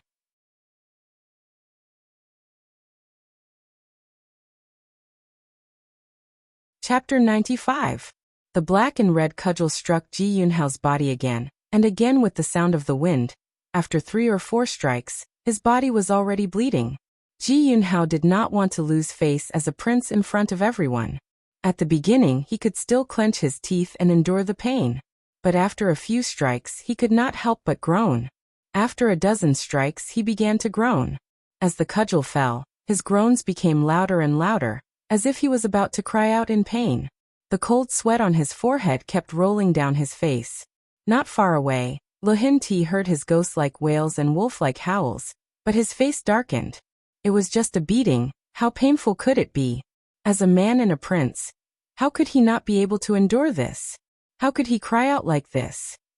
He had lost the face of the imperial family. When he was fighting on the battlefield, he was struck by a poisonous arrow. The medical facilities in the army were not sufficient, and the army doctor did not have anesthetics to help him remove the arrow. He scraped his bones to treat the poison, and blood flowed into a small basin. All the soldiers were frightened, but he did not make a sound. He was even able to casually chat with the doctor. Because of this, he was given the title of Iron Blood Prince, and received the respect and love of all the soldiers in the army. This was the foundation for his later seizure of power. He had a strong personality, and naturally did not want his children and grandchildren to be so spineless. He also looked down on cowards who cried out in pain. Originally, Ji Yunhao was very favored by Lu Hinti, but after this incident, he did not like him anymore. He treated his son coldly. Of course, this was a story for later. Ji Yunhao simply wanted to bite his tongue and commit suicide. It was not that he had never been injured in his life, and it was not that he had never eaten a beating, but it was never this kind of pain. It was as if salt had been sprinkled on the cudgel.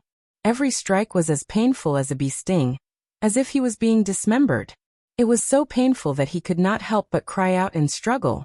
But before he was tortured, his 4 limbs were fixed in place by special iron cuffs. He could not break free. His body twisted with all his might, with tears and snot running down his face, like a caterpillar struggling on its deathbed. When the surrounding people saw how miserable his cries were, they all knelt down and begged Lu Hinti for mercy. Even Ji Yunhuang pleaded with Lu Hinti. Imperial father, 6th brother also knows his mistake. He has been spoiled since he was young. Why don't we reduce his punishment? Lu Hinti's face was as gloomy as water. He also felt that his son was too spoiled and needed to be hardened. Keep fighting. Not 1 strike less. Whoever begs for mercy again, I'll beat him up too. His words silenced everyone. Lu Hinti was still angry and ordered, shut his mouth. Don't let him cry like a ghost again. As a result, Ji Yunhao's mouth was also stuffed with a special gag, and he couldn't make another sound. Because the pain was too intense, although Ji Yunhao was in so much pain that he hovered between life and death, he was unable to faint even if he wanted to. When he whipped others, he was afraid that they would not feel enough pain. Now that he was the one being beaten, he wished that there would be no more pain in this world. He stared fixedly at the boy. He really did not understand how he had offended him to make him use such a method. Suddenly, Ning Xiuema's figure flashed through his mind.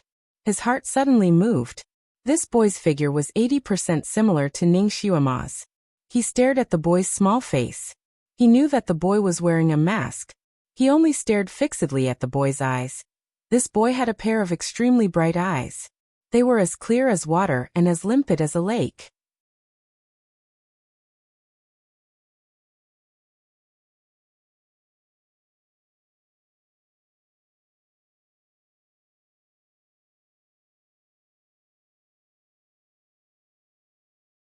It was earth-shattering. Other than Ji Yunhuang, everyone present looked at the boy. Lu Hinti also slightly narrowed his eyes. He looked at the boy and then at Ji Yunhao. What nonsense are you talking about? Isn't Ning Xiuema dead? It's her. Imperial Father. It was her. Sun recognizes her eyes. Ji Yunhao's tone was excited and certain. Lu Hinti could not help but look at Ji Yunhuang. Huang isn't this celestial child under the ancestor? Before Ji Yunhuang could say anything, the boy had already raised his hand and removed the mask on his face. He smiled and bowed to Lu Hinti. Xiuema thanks your majesty for clearing Xiuema's injustice and giving Xiuema justice. Lu Hinti was speechless. Ji Yunhuang also took the opportunity to apologize. Imperial Father, please forgive me. Sun had no other choice. Xiuema insisted on proving her innocence, so Sun brought her into the palace in disguise.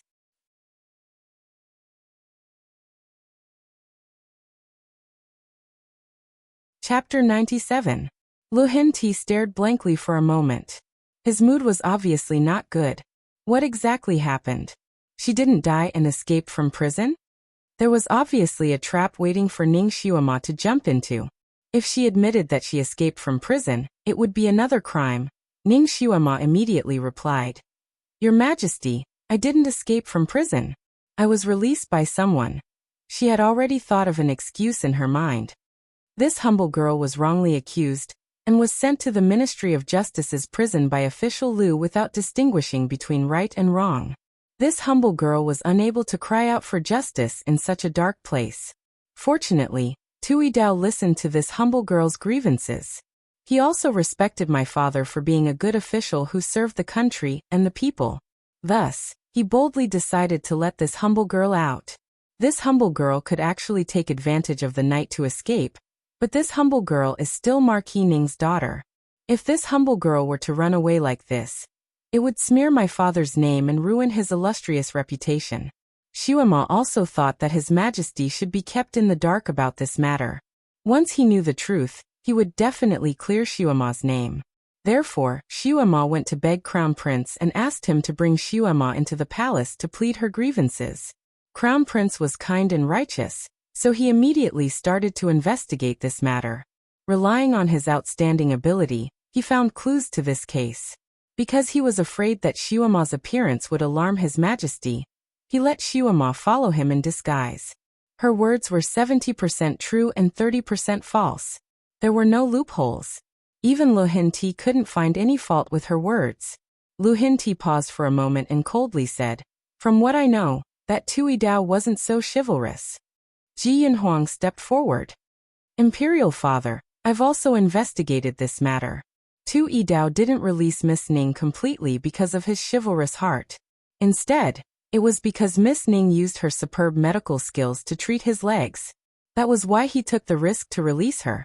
The 4 prison guards under him, and the guards guarding the prison can all testify." He explained everything in great detail, including how Tui Dao drowned because he was too happy and drunk. Finally, he added, "Imperial Father, although Tui Dao's actions were wrong, by a freak combination of factors, he managed to save Miss Ning's life.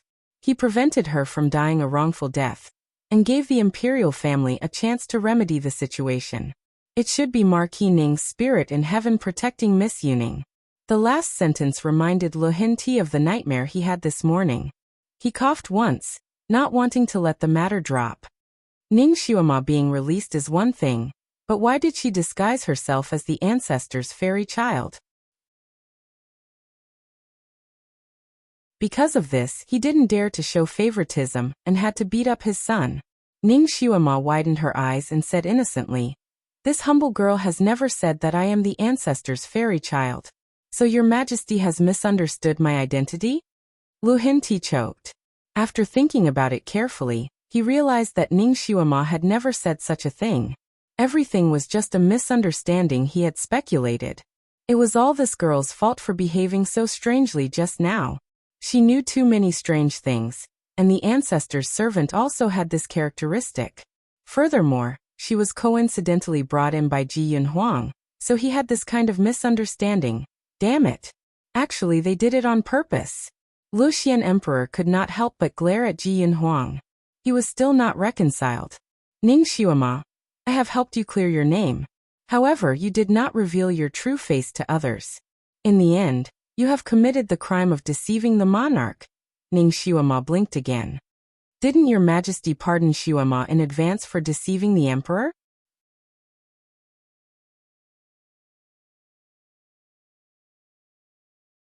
Chapter 98. So she had been waiting for him all along. This little girl was really careful at every step. Her actions were watertight, and even he had unknowingly fallen into her trap. This time, Lu Hinti was truly at a loss for words. He couldn't help but size up Ning Xiaoma. The little girl was kneeling there, her head slightly tilted as she looked at him. Her eyes were clear, and she looked innocent. Her attitude was neither servile nor overbearing. Lu Hinti's intuition told him that this little girl wasn't simple. Marquis Jingyuan was hot-blooded and loyal, and he did things openly and aboveboard. Even his wife was only a gentle and virtuous daughter of a humble family. She only knew how to take care of her husband and children, and she didn't have any schemes. Who would have thought that she would give birth to such a clever and eccentric daughter? At first glance, this girl was like a puddle of clear water. But at second glance, she was like an extremely deep pool. The pool looked clear and shallow, but in reality, it was unfathomable. This kind of girl was a combination of contradictions, and she was also like a small light source. Unknowingly, she attracted everyone's attention. He couldn't help but look at Ji Yunhao. Was this brat blind? He didn't want such a good girl, and instead chose to like that brainless Hu Daichang. He said in a low voice, "You were actually able to cure Tui Dao's leg? Your medical skills can be considered very high. You also know a lot of strange things. I wonder who your teacher is." Ning Xiaoma smoothly replied, "No one taught me. It was a gift from the heavens."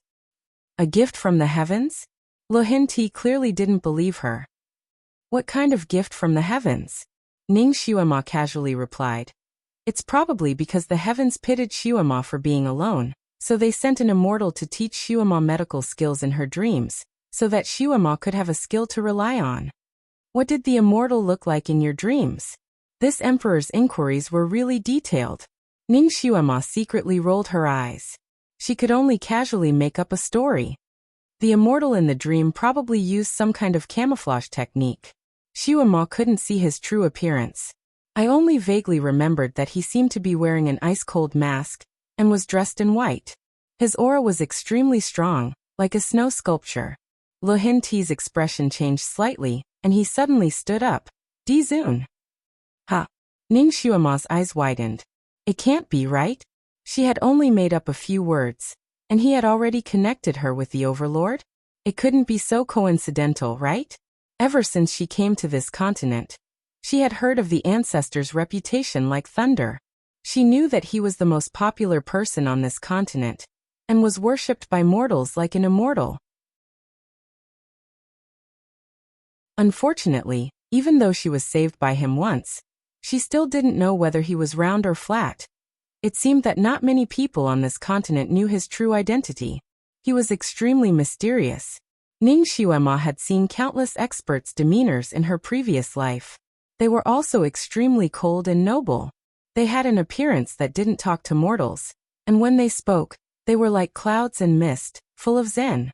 They had the highest level of being able to make people unable to understand them, and they were very pretentious. They were also widely worshipped by the masses, and many high officials and nobles fought to give them tickets to become their disciples. Outside, they were also very mysterious, and some people even worshipped them as saviors. However, after Ning Xiaoma deliberately made friends with them a few times, she was always able to easily see through their disguises and beat them back to their original selves. Using Ning Xiaoma's summary, the so-called Great Master was a deceitful person who liked to bring you along to act pretentious and soar. He didn't have much ability, but he had a lot of ability to bluff people. He was a complete swindler. You said that he was wearing white clothes? That white clothes looked like they were woven from clouds and mist? Was the mask on his face different every time? But they all had the same kind of aura. That you're tuning in to the Earbook Haven YouTube channel. Don't forget to subscribe and join us on this journey to catch the most captivating stories.